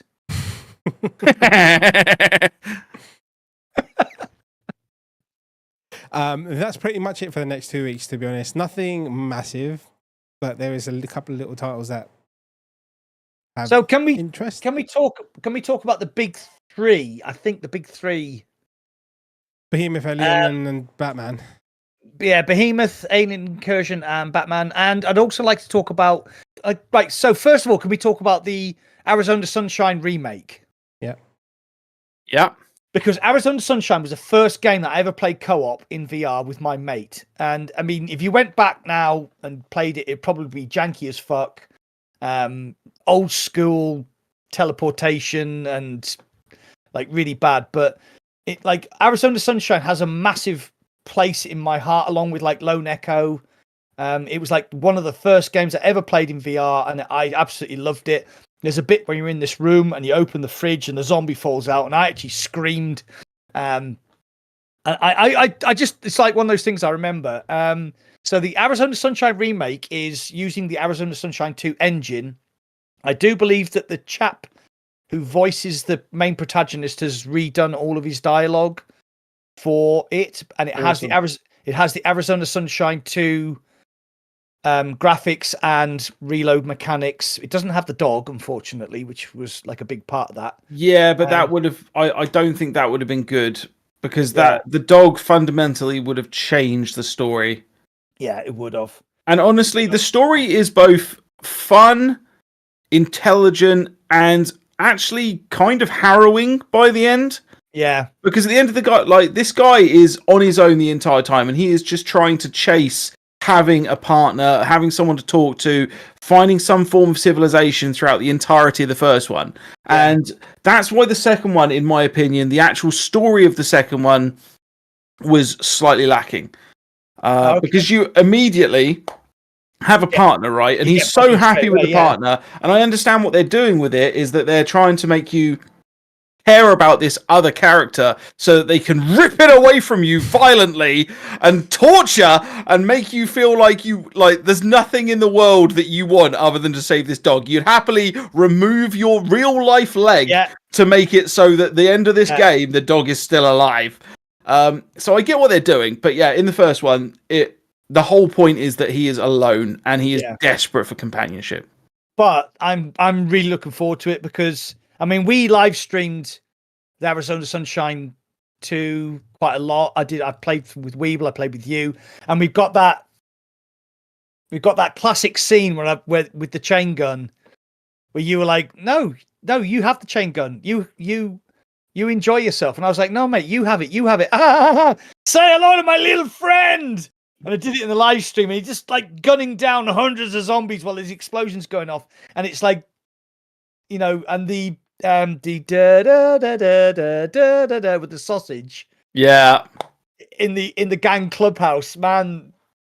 There's so many good memories from Arizona Sunshine 2. I just absolutely love that game. So I'm really looking forward to Arizona Sunshine remake. Yeah, absolutely. That is the other problem, actually, I find with Arizona Sunshine, right? Arizona Sunshine 2, you have Buddy the dog. Yeah. And I get it, right? So there's less of a feeling of solitude. There's less of a feeling of just being on your own and being miserable. And so it didn't make a difference that you could play it co-op. But you can play the original co-op, and it's only just occurred to me that actually kind of destroys the story of the first one. Yeah. Actually, yeah. Yeah, you're absolutely right. Yeah, I never thought about that. Yeah, absolutely. Crazy. But yeah, I cannot wait to play it. I cannot wait to play it multiplayer either, because I loved every second of that. Like I was in speed running competitions for it. I played so much. Weren't you a world champion at one point? I was, in fact, a world champion. That's really weird because you've never mentioned it. I've never mentioned it. It's a revelation today. He's never mentioned it on the podcast 20 million times. Well, until I hit 100k, it was probably the only thing I had to hang my fucking hat up on. Yeah, I mean, welcome to the Virtually Rek't podcast, where Shuey will hang his hat on his penis. Or someone else's, preferably Serge's. That's a new intro. Yeah, I ring toss. I played most of Arizona Sunshine 2, I think, in co-op as well. I thought it was all right. I don't think it was anything special, to be honest. The reload mechanics were really bad. Still, it was a janky old game. I mean, it's like you've got to remember, it was like I'm talking about the second one, not the first one. Oh, right, okay. The second one. The first one is I played it years ago. It's 25 quid, right? But then I think Bluebell said it's like a tenner if you already own the old one. Yeah, I'm not sure how they're going to do that. Yeah, I do own the original, so yeah. Maybe look at your Oculus account. I said Oculus. Fucking hell. Yeah, so I don't know. If it's a tenner, then maybe I'll give it a go. But yeah, it's nothing. It's not exciting for me. Right. But the second one isn't as. I didn't find it as good as everyone thinks it is, to be honest. So I thought it was too much. It was more of the same too much, and it wasn't. They didn't take any chances in that. It was playing it safe, and I mean, obviously, this is what the big name devs do: is they play it safe. They don't take risks, basically. No, I disagree with you, mate. I really enjoyed it. I thought it was great. Yeah, I do think there is an element of the member berries happening with the second one. Like, it was almost built for people that really enjoyed the first one. Yeah. And I get that, right? There was a lot of callbacks, and it was really well done in that respect. But yeah, there were a lot of janky elements to it that I can see did not make it a fantastic game. Also, the campaign wasn't long enough by any stretch. I know the campaign for the first one wasn't particularly long either. And so I'm not trying to say, oh yeah, the first one was better and all that jazz.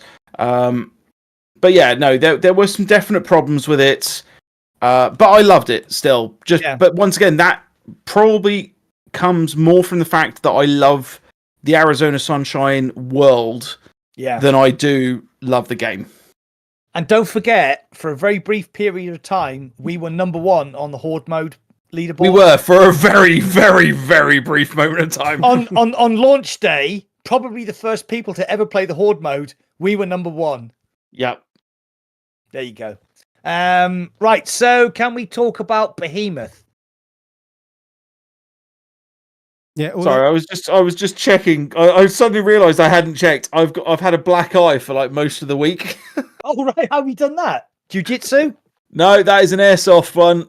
Oh, you got shot in the face. I got shot in the face. Damn. The iPro, it literally was like a fraction of a millimeter above the iPro. Yeah, that hurt like a bitch. Sorry, what were you saying? Behemoth. Behemoth, right? Yes, the big three for this year. The big three, the ones that people we trust, like Beardo Benjo, Gamer Tag, Paradise Decay, they've all come. Mike from VRO, they've all come back and said there's 3 AAA games coming out this year: Behemoth, Metro Awakening, and Batman Arkham Shadows. So Behemoth is the first one I'd like to talk about. Now, hang on before you jump into it. Okay. So there are 4 essentially, right? Because Alien Incursion, I think, deserves a place on that list. Okay. So that being the case, then before we actually get into each individual game, top order of your excitement for those 4 games. Right, for me, Metro Awakening, Batman. Oh God, Behemoth, Alien Incursion. Well, me and Mac are no longer friends, but so don't get into it. Don't get into it. Indy, I'm going to explain. I'm going to explain because I played all of the Metro games flat screen, and I think they are top tier. So right, there you go. Okay, Indy. I don't know. Alien, Metro, Behemoth, Batman. I mean, I don't get excited about games because I'm more of I don't want to see it on a fucking screen. I want to play it myself before I, get excited about stuff. So I've been hurt before. I don't buy into the whole hype thing, and I just want the fucking thing in my hands. So, welcome to the Virtually Rek't Podcast.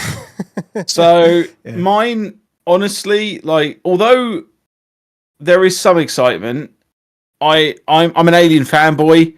Yeah, it's Alien, the other 3. What have you seen of Alien, though? Huh? Have you seen the new Alien film? Alien? Sorry. No, I haven't seen Romulus yet. Because sorry, Indy. No, I want to hear what Indy said, but I'll explain why I haven't seen Romulus yet. What have we seen from Alien, though? So we have seen we've seen some in-engine stuff, as far as I'm aware. Yeah. It definitely, they're ticking everything I've seen from it, ticks all of the boxes on the list. Mm-hmm. The sounds tick everything on the list. The alien looks good. There are eggs. Honestly, as long as they just look at the previous Aliens games and goes, those were bollocks, that one was really good, we'll be fine. And what are the chances of that happening? God, about 50-50. This is why I don't fucking get excited. Okay, I'm just gonna have a little interjection here. Paradise Decay is actually in my chat, and I've just asked him, list your top 4. Oh right, he did. Oh shit, sorry, I missed it. Microsoft Flight Simulator, Batman, AS, Alien, and Aces of Thunder. No, that's Parasite. No, Flight Simulator is going to be coming out, and it's going to have VR day one. Batman, Behemoth, Metro, and AZ Remake are his top 4. Okay, so he's actually played them as well. So yeah, somebody went to Gamescom. Ooh, I was going to go to Gamescom, but I couldn't afford it.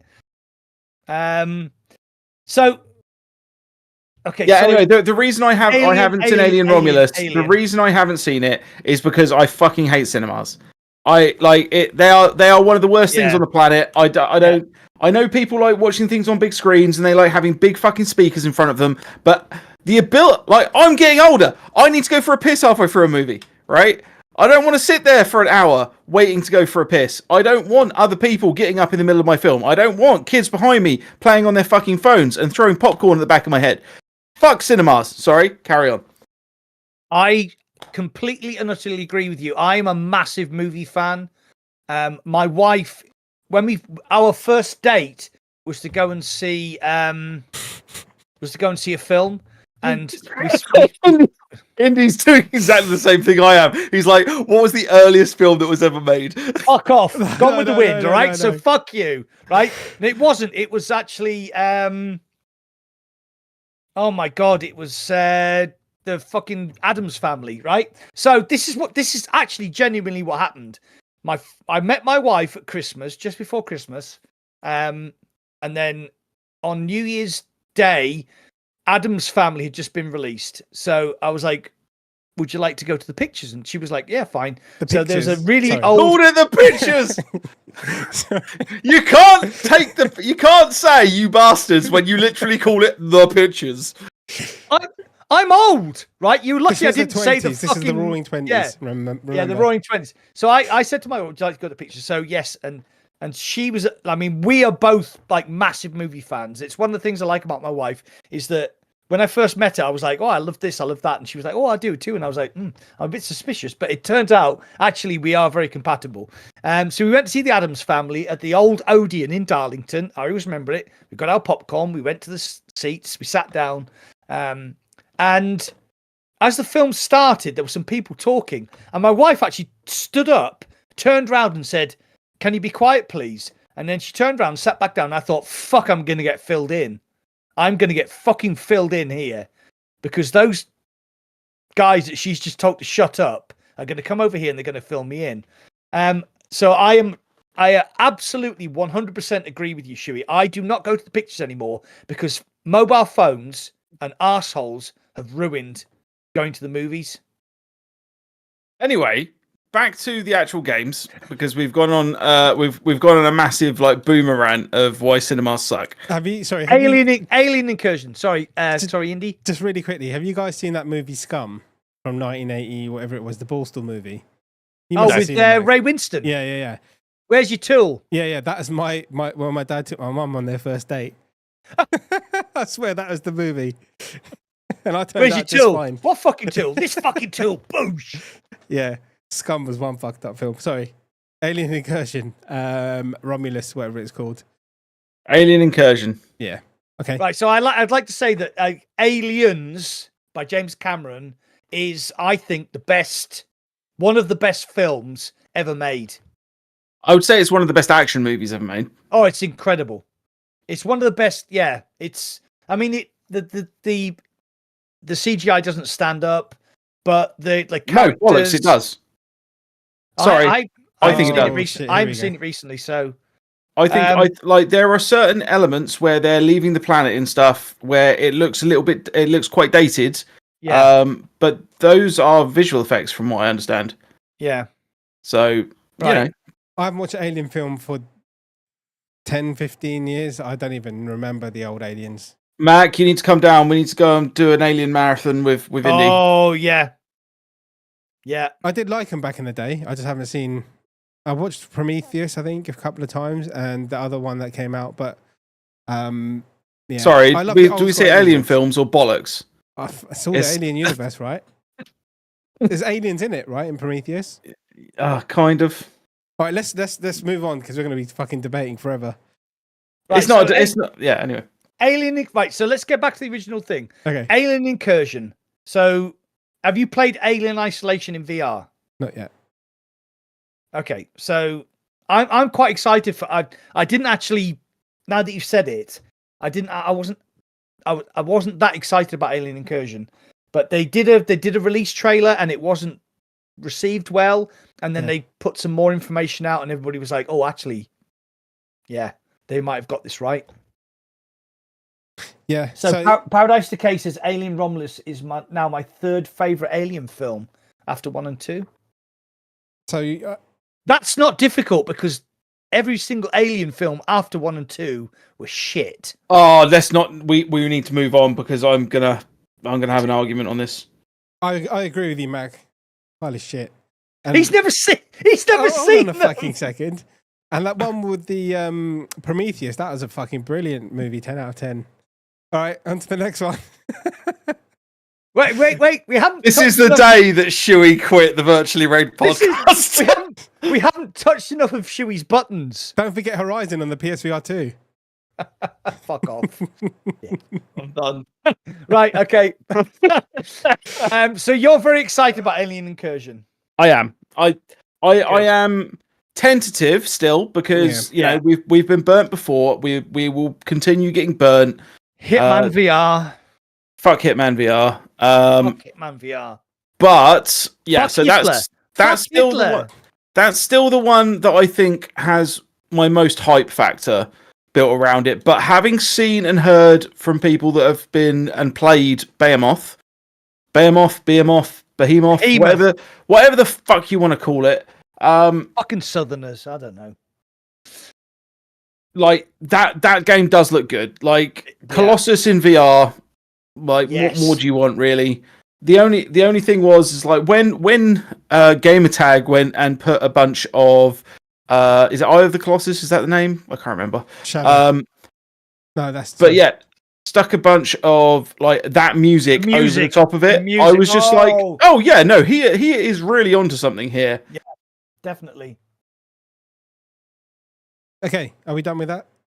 Yeah, I think we're done with that. Okay. I'm not even going to mention what's going on in the chat because somebody's actually said that Aliens 3 is the best Aliens film.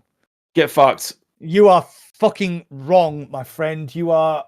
Who is it? It was. I don't even care who they are. Oh, sorry, Cole. So I know it's one of my channel members, and I love him to bits. But Cole, you are wrong. You are. Hang on. Like, ignoring the fact that he said it was wicked, he said Hellboy was in it, and he was in the fucking fourth one. Like, Ron Perlman was in the fourth one, not the third one. Oh god, this is hurting my fucking brain. Right, so let's move on. So, my most hyped game was Metro Awakening. Huey's most hyped game is Alien Incursion. Surge, what is your most hyped VR game out of the big four that we've mentioned? That is Metro Awakening, Alien Incursion, Batman, and Behemoth. I'm an 80s kid, so it'd have to be Alien. But that all depends on a lot of things. So I haven't got my hopes up. Let's see what happens. I really hope it does come out to be a good game. Okay. Now, we already know that Behemoth is good. And we already know that Batman Arkham Shadow is good. And one of my favorite superhero films, superhero games that I ever played, was Batman Arkham Asylum, because Batman he's not a superhero, he's a vulnerable human being, and Batman Arkham Asylum played him as the hunter. So you had to be extremely careful about when you chose to get into combat, and you were like a stealthy hunter. And I loved that about Arkham Asylum.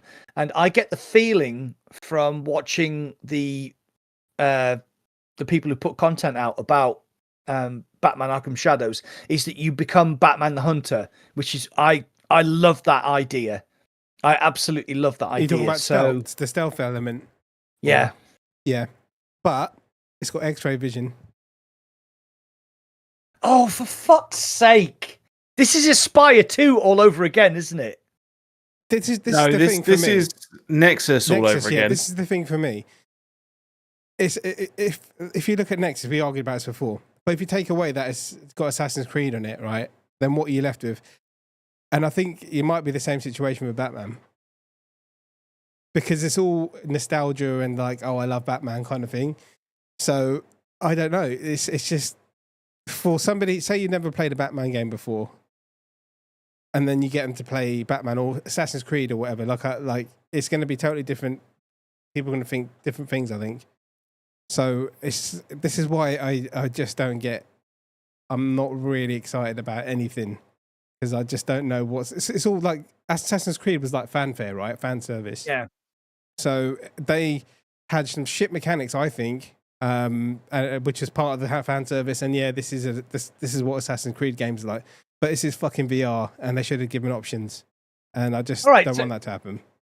So so we had this same conversation on another podcast, and it was Vampire Masquerade, which I think, Shuey, you really loved. No, I didn't really love it. I thought it was all right. I really liked the idea of it, but the actual execution of it was the type of game that I wanted to play was silent and stealthy, but I just didn't have 6 hours per level to do that. Yeah. But with so we had the same conversation about Assassin's Creed and Vampire Masquerade because they have that vampire vision and the like Assassin's Creed vision thing, which you seem fundamentally and Aspire 2 had it as well. And you seem fundamentally against that. I don't. Well, X-Ray Vision. I agree on this one. Yeah.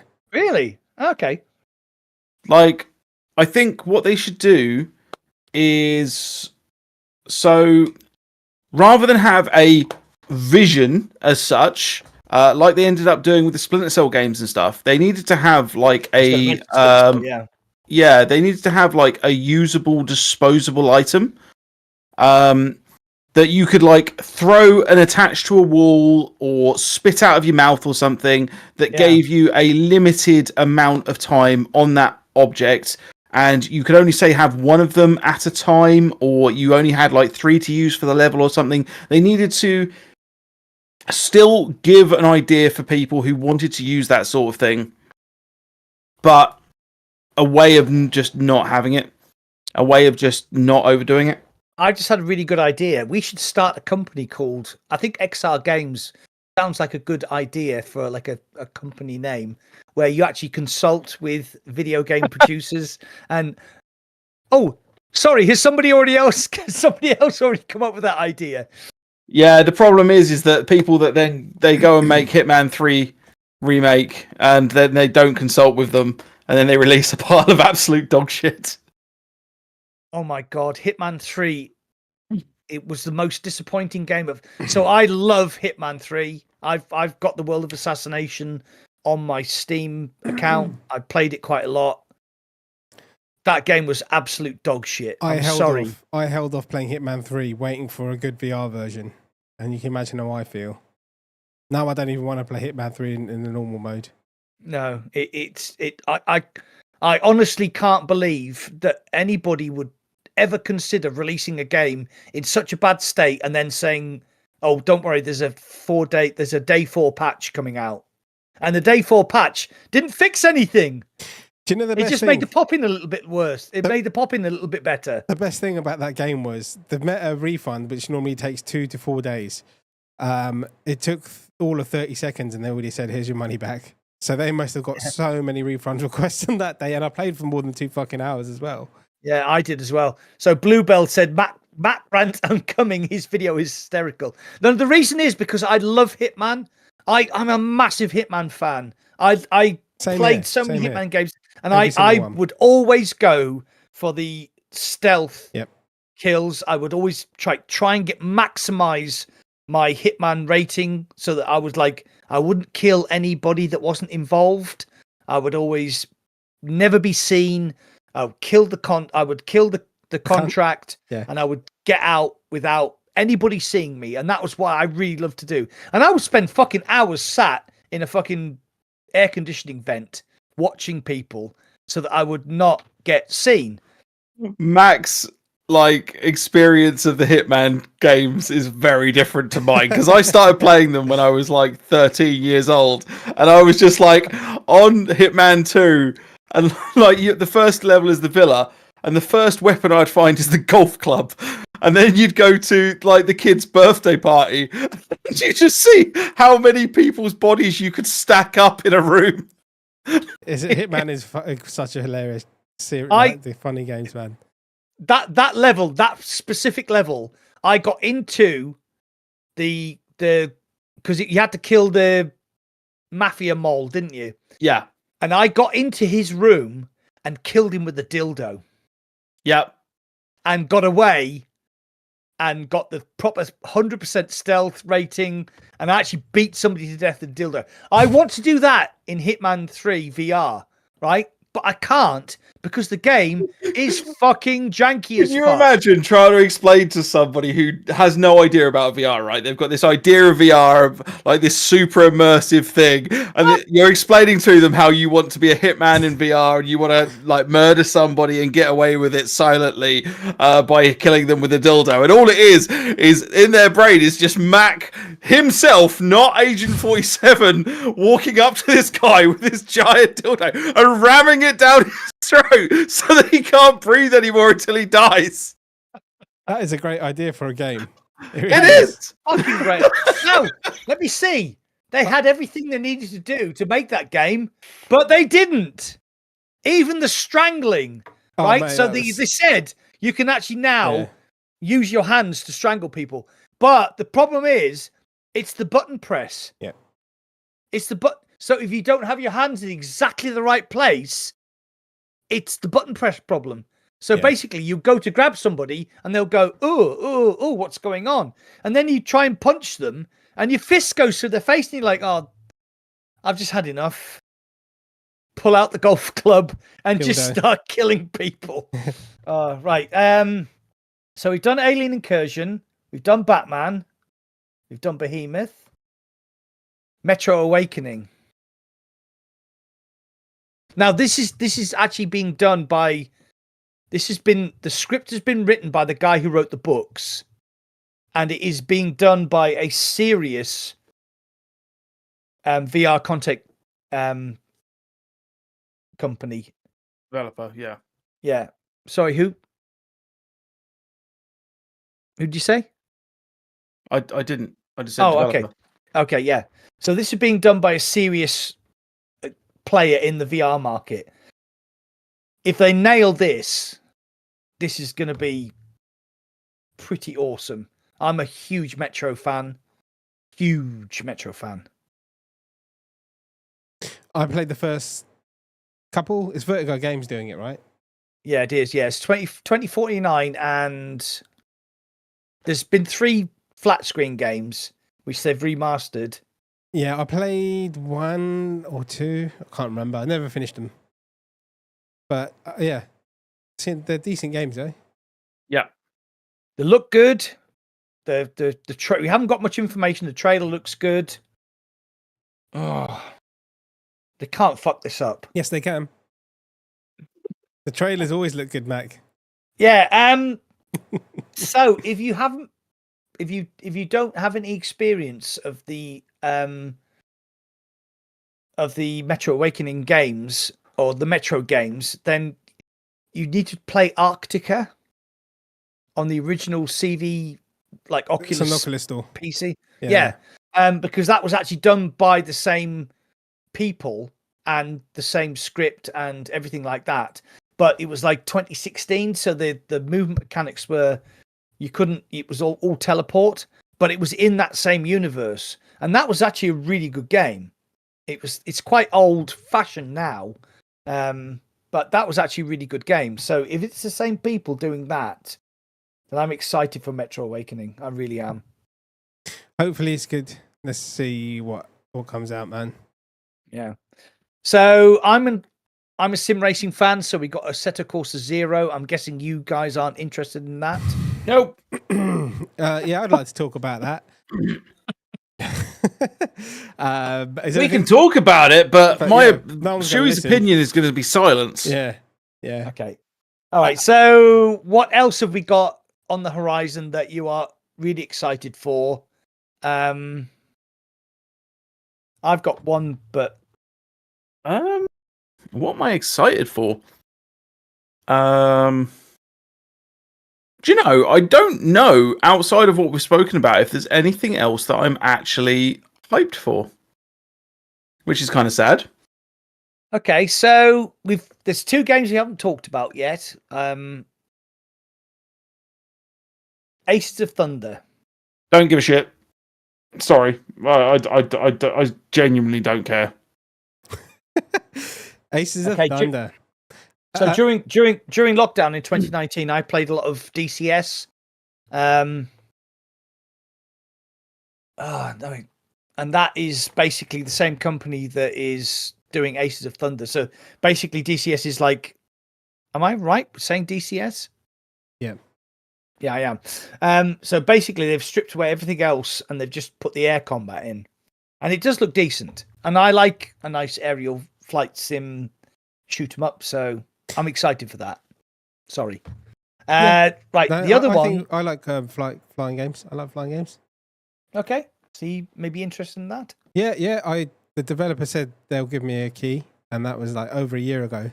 It's still not out, so I'd rather that it takes longer to make, to be honest, than to be rushed. So Yeah, but there's no release date currently, so no, we're hoping this Q4 2024. Mhm. So the other one is, it's on my list here, and unfortunately I can't fucking. Oh, okay, yeah. So Sniper Elite Winter Warrior. That's already out. Yeah, I know, but we now got Zombie Army. Yeah, which I'm only hearing bad things about. If you need to know what Shuey is talking about, go and watch Gamertag's Gamescom video about Zombie Army. Yeah, it doesn't. I'm really disappointed because I was kind of looking forward to this, if I'm really honest. Yeah. Just because I liked the flat screen versions, you know? And yeah, it just doesn't look good. Or a better way of putting it is it looks like shit. It does. So basically, they've taken the Sniper Elite engine and they've made the So if you're not aware of the history, so Sniper Elite games are flat screen, and then there was an add-on in one of the games that did this Zombie Army thing, and it was quite popular. So they sort of spawned another franchise called the Zombie Army franchise, and it was really popular. So they've decided to port Sniper Elite VR zombie franchise into VR, but it doesn't look like they've done very. It doesn't look like they've nailed it, which I'm really disappointed about because I loved Sniper Elite. I like Sniper Elite VR is one of my favorite games from 2 years ago. Yep. I like you played it hardcore, didn't you? Yep. And I reviewed it. I loved it. I did loads of live streams. Sniper Elite VR Winter Warrior released. Basically, to me, that was the DLC. Yeah.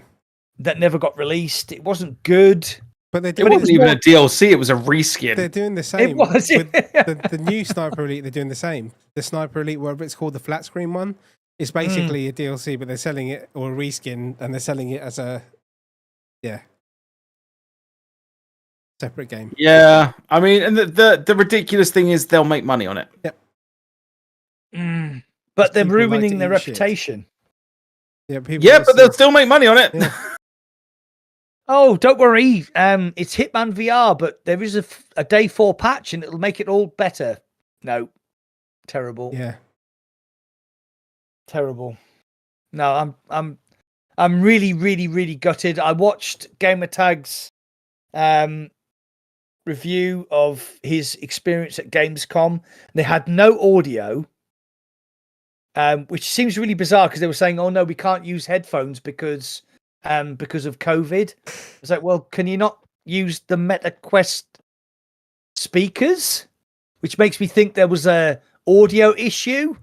And then he was like, "You press a button to bring your backpack up. Why can't you just intravenous?" I have a theory about the audio issue.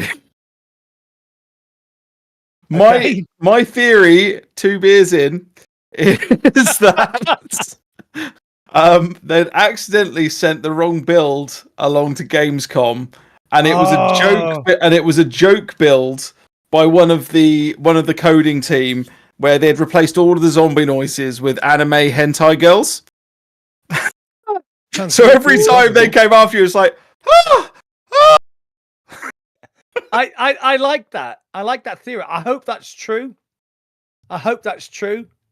I wouldn't put it past it being the case, if I'm honest. Yeah. No, I do not understand. And also one of the things that Gamertag said was the people who were demonstrating the game weren't VR people. Oh, hang on. Sorry, I've just seen Weeble's response to me earlier. I was going to say that. But I've just seen it, and I'm just like, oh, Weeble has to be better than some granny being harassed by a pussy. People, that's like, dum. That hurts, mate. That hurts. You're talking about your friend. You're talking about your bearded, beautiful friend. No, I understood 100,000 subscribers. When I pivoted the channel, I understood that I would lose friends and subscribers. I wish right at this moment I could bring up the Friends pivot meme. Pivot! Shuey, when's the last time you gave key to Weeble? That's what keeps your friendship alive. You should know that by now. That is a good point. I haven't done a competition that Weeble's won in a long time. Turned on you. That's what's happened. Give him a key for I Am Cat. Solved. Solved. Do you know what? If Weeble plays it live on like Discord, I will buy him that game. I would love to see Weeble play I Am Cat. Is there anything else, guys, that we want to talk about? I'm out of pieces of information for this week, I think. No, yeah. I want to talk about one other game, and it's something I'm really excited about, and it is coming out in October. I'm just checking on my board there, and it's we spoke about it on the last podcast when unfortunately Serge wasn't here, so I'd like to talk about it again, and it is Wanderers Fragments of Fate. Oh yes. Oh, I am like the big four we talked about there: Behemoth, Metro, Alien, and Batman. I'm very, very excited about this because I never played the original, and Shuey did, and he did a review, and he was frustrated by some of the game mechanics. But apparently, they've sorted it all out, and this is going to be the version of Wanderers Fragments of Fate that you need to play. I played the original for 6 hours, 7 hours, I'd say, and I did like it. Yeah. So. I am very much looking forward to this. I really want to dive into the game again. I want to dive into the universe. I want to play about with fishing rods and remote control cars and drills and like just everything that the game has to offer. It's such a unique way of doing puzzles. I was so happy. So happy. Like imagine if like Myst and Riven, which by the way I loved back in the day, but nowadays like I tried to go back to it and it's just like this game is boring as fuck. Imagine if the puzzles for that were genuinely interactive and actually had an interesting story, and then you'd have Wanderer of Fate. Yeah, really excited for that. So the release date is October the 3rd. That's quite soon. 2 weeks. Yeah, it's only 2 weeks away. I'm not actually going to be here for that, for the release day. Oh, you're on holiday? I am going to an event, which you are not joining for, I believe. Oh, the Dig VR. Yeah. Fucking 500 miles, mate.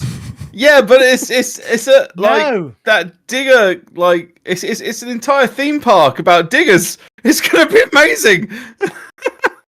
It does sound amazing, but I can't drive there or catch the train there. I'm sorry. I'm really sorry. So Paradise Decay is asking, have you guys tried the new update for Iron Rebellion? That's the giant mech. Yeah, they did a massive update. Yeah, it is. I really enjoyed that. I've played that since the alpha. Yeah, Bluebells was like massively into that, wasn't he? Blue Bottles. So Blue Bottles was it? Yeah. Yeah, no, that was really good. I saw some I don't know what it was, a video or something about it, and it's really good now. Yeah, it looks good. Yeah. I'm excited about that, mate. Yeah. Anything else, gents? No, I think that is probably it as it stands. All right. Shall we talk about what we are going to be doing next? Next is in after the podcast. Next is in the next podcast, or next is in. Right. So, I am absolutely. I've spoken to you about this, Shuey. I'm absolutely stunned about what you've done with your channel in the past, literally 10 weeks. It's not even. Yeah. It's not even like a huge. It's not like this past year has been amazing. This past 10 weeks has been pretty. I think it's like the 13th of July or something. Yeah, so it's been pretty fucking incredible for you. So, what are you going to do next, and where do you see yourself? I don't know, in like 2 or 3 months' time, a year's time. Oh, crashing and burning, obviously, because now that I've had like this giant peak of stuff, and how do I put this? So I was talking about to Indy about this earlier. I had a massive peak, and a lot of that came from a very specific area, and the hype for that is dying down a decent amount now. And with that is possibly the fact that kids have now gone back to school because it was the school holidays, and they had like forever and a day to sit there and watch all of the type of content that I was producing, and that's fine, you know. But obviously now it's started to calm down. I am looking at other sort of games to dive into, and you'll start seeing a lot more different types of content, all within the same idea. Like, it's all going to be VR comedy, like funny stuff within games. Probably a lot of sandboxes, in all honesty. And I even have some collaborations in the pipeline with some quite big YouTubers that I'm going to be discussing over the next couple of weeks to see what we want to do. There's probably going to be some more Bone Labby stuff just for like the more silliness side of things, just because it's probably one of the better Spider-Man type things that you can do. Yeah. But honestly, like at the moment, everything is slowing down. And that was like coming off of this massive high, right? Massive high. To then start slowly coming down on the views and everything. And I'm not sure if that's because... I'm not 100% sure, sorry, on whether that's because of the game, whether it's because of the content, whether it's because of what I'm doing. There are lots of different factors. Yeah. So we will see. We will see. My goal is still to hit 200,000 subs by Christmas. Okay. Whether that happens or not is a different matter.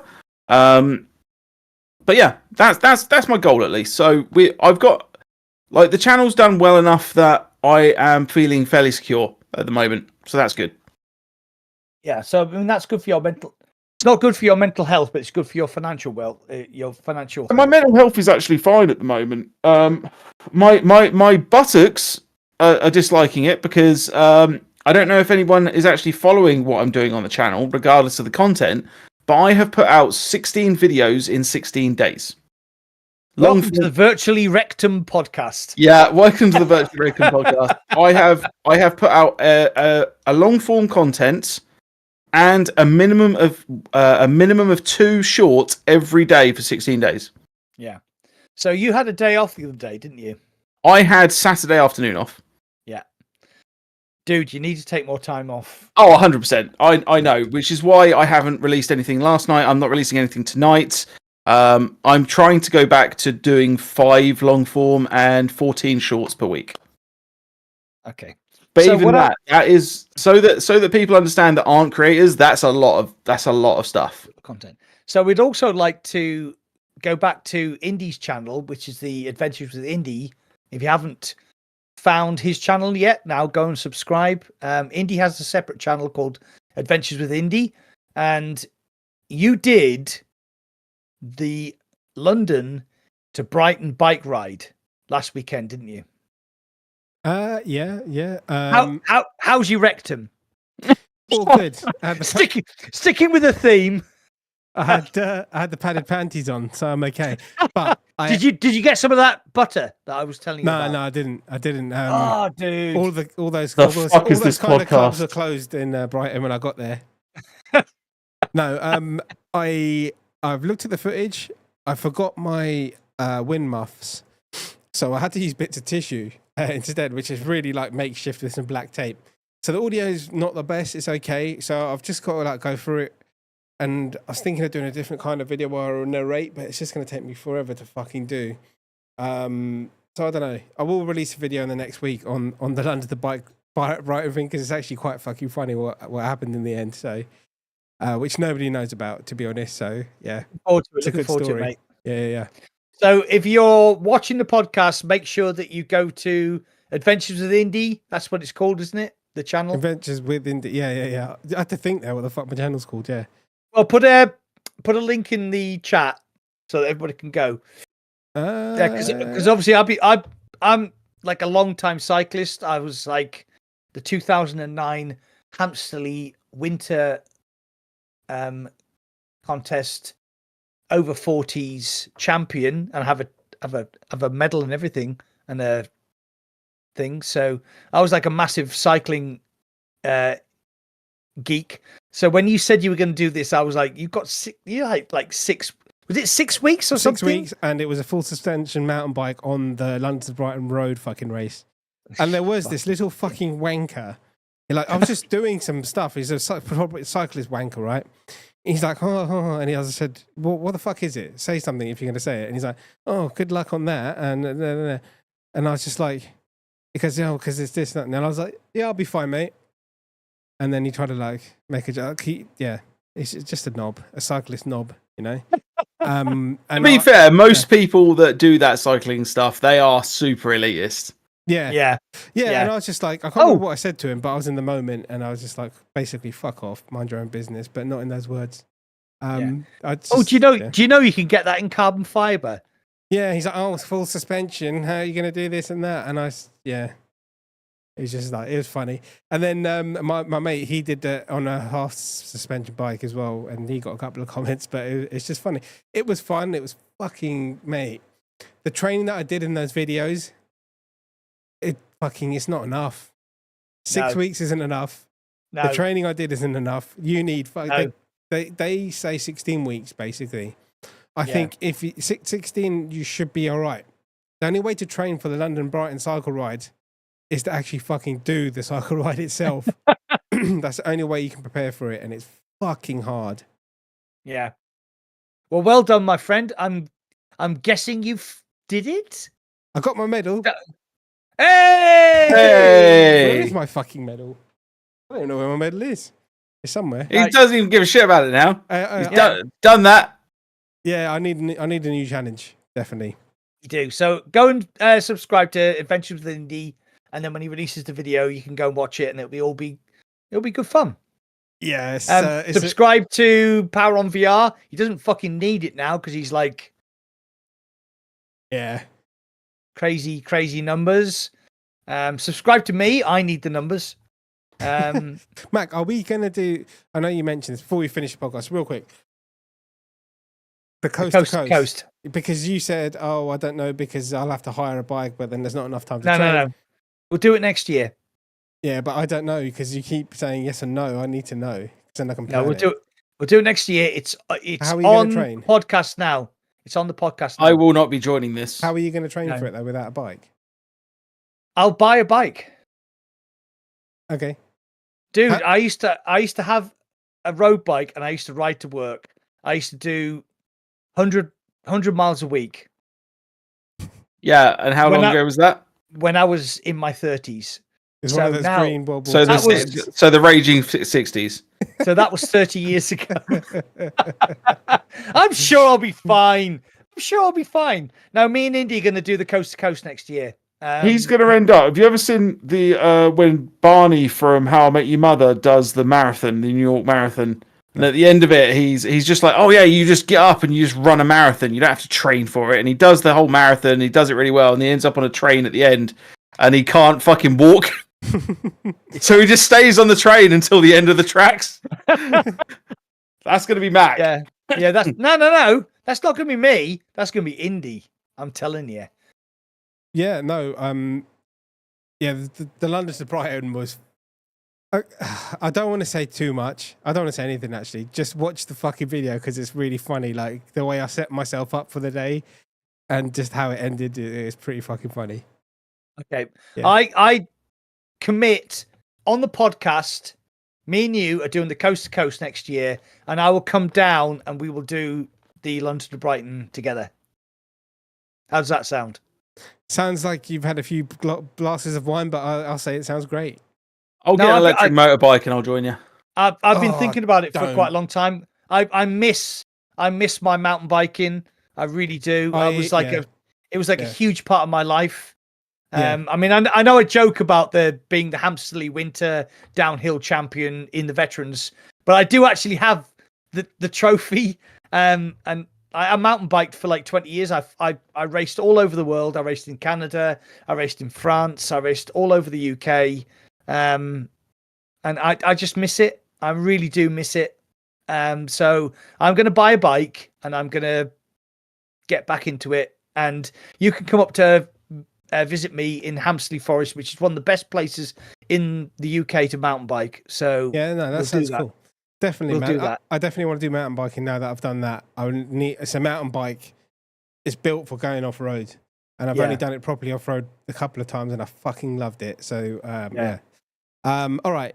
And one last thing, people were doing the London to Brighton with electric bike with the electric fucking bikes, and everyone looked at them like they wanted to kill them. So okay, well, you could just all, just let people have their fun. It's like when people play on easy mode on a game. Just let people have fun. They shouldn't be playing games. Join us. It'll be good for your mental health. Get out on a bicycle, pedal. Yeah. No, he's not doing that, is he? Oh no! I'll come and I'm all about the having fun. I'm just not about the absolutely annihilating myself whilst I should be working. Plan. Okay. If I'm going anywhere for extended periods of time, it's to relax, not fucking, not bike 7,000 miles. And then we got the race around the world, so we'll do that as well. Fuck it. It's been fun, guys. I think we should. We should end it there. It's been a great episode. We've talked about all kinds of random shit, rectums and fucking whatever else. I'm definitely changing the title of this to the Virtually Rek't Podcast from now on. I'm going to call it the rectum. It's demonetized immediately. Thank you, Shuey and Mac. Do you have anything you want to say before you go? Like, what are you doing? Content wise, you got anything going this week, next week? Nothing particular. Okay. I'm on holiday from tomorrow for a week, so there won't be anything on the channel when I get back. Yes, there is some stuff going on, which me and Shuey talked about, and that is being triggered when I get back. Okay. But that is for the next podcast. All right. No. Sounds great. I'm probably going to have to sort some food out, and I might stream something. I really want to get into Showdown again, but it's just been so long, and everyone's saying it's shit. And I'll be playing with randoms. I need to play with people who know how to play, because I've forgotten how to fucking play. But let me see what I can come up with. I don't think Pop 1 is much of a people don't really watch. But even then, Showdown on Twitch is dead as well. So yep, 100%. Right. Yeah, cool, absolutely. Guys. Cheers, everyone, for watching. We'll see you guys in 2 weeks' time. See you in 2 weeks' time. I've been Mac in VR. He's been IndieVR. He is the legend that is Power on VR, who has got his 100,000 subscriber button. Ooh, do you know what? That might actually be here by the next podcast. And if it is, then I'll have it and I'll be like, oh. We'll call it the 100k wanker special. How about that? Yeah. Excellent, man. Cheers, guys. It's been great. Cheers, everyone, for watching. See you next time. Later, people. Bye. Love you. Love you. Love you.